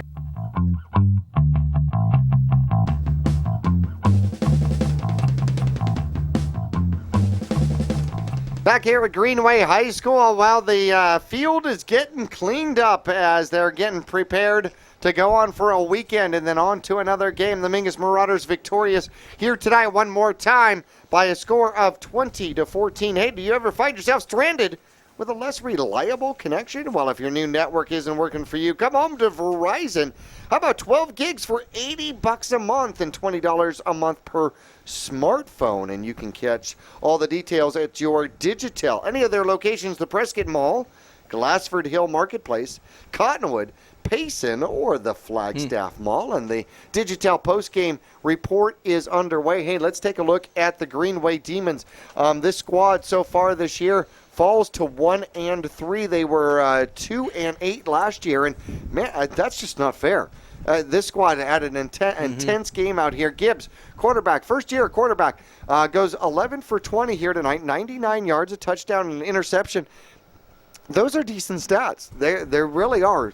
Those were hard yards. He had pressure from all sides all during the course of the game. Dutton ends up as one of their leading rushers with 31 yards on 7 carries. They had 179 yards of total offense for the home Greenway Demons, 80 on the ground, 99 in the air. But let's talk about some of them. Gibbs got sacked 3 times here tonight by the Mingus Marauders, ends up with a couple of negative numbers. But Romeo Robinson on the ground, 9 carries, ends up with 46 yards. We showed you C.J. Dutton Cotton. We had Kenyon a couple of carries for 4 yards.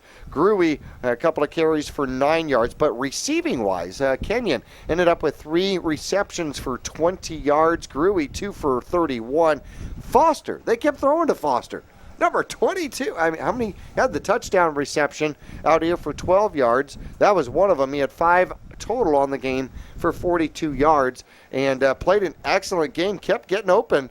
Mingus really did a good job of keeping him from huge yardage with not a lot of run yards after catch. No, they did a great job, and he was kind of really big, especially in that last drive where they were trying to make some noise, drive down the field, and try and pull this one out. But it was we threw up Dutton's number right there, C.J. Dutton. He was really what was key for that bunch formation that really Mingus seemed like they couldn't stop and get a handle on there, and especially the second half.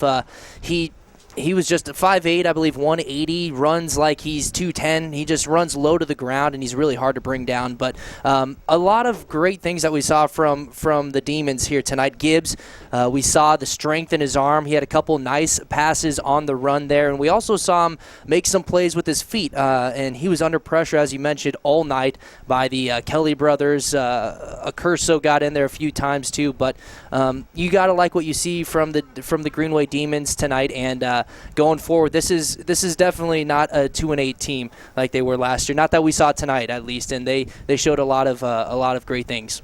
Well, we wish Coach Anthony and the Demons great luck for the rest of the season. I hope they find success as they go through the rest of the season. 2-8 last year, hoping to get back to 5-5. They got some work to do as they are now starting the season 1-3. I think this was a key game, especially being home, and Mingus able to hang on to a victory. Victorious Mingus Marauders here tonight. Jordan Upham didn't throw the ball much. He was 1 for 5, 10 yards in the air is all he had. Now on the ground, he had 53 yards for 13 carries on the ground. Tristan Clark ended up with 8 carries for 38 yards. Pete Kelly had 3 carries here tonight, 22 yards. Those were important.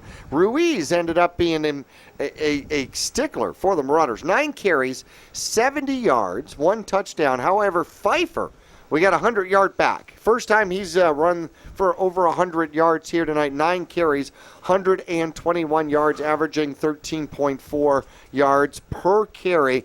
312 yards on the ground, only 10 passing yards. So Mingus, once again, we're churning up another 300-plus yards in rushing in the game, and that definitely puts them on pace. That puts them over 1,200, approaching 1,300 yards in 4 games. Well, yeah, we in the pregame read off some of the top rushing seasons for them, over 3,000 yards, over 4,000 rushing yards on a season, a couple back in the late 2000s, 2006, 2008, and 9. I believe the last one was 2008, but they're on pace to do it again this year. I mean, we see here after a few games early on in the season, the rushing game for the Mingus Marauders is strong this year. Alec Pfeiffer, over 120 yards tonight, his first game over 100 yards. He didn't get a touchdown, but that one that Ruiz got, he can kind of thank Pfeiffer a little bit for that one, as Pfeiffer ran really, really well and really hard tonight, and he was one of the key players for the Marauders tonight. As a lot, the first couple games this season already, we're talking about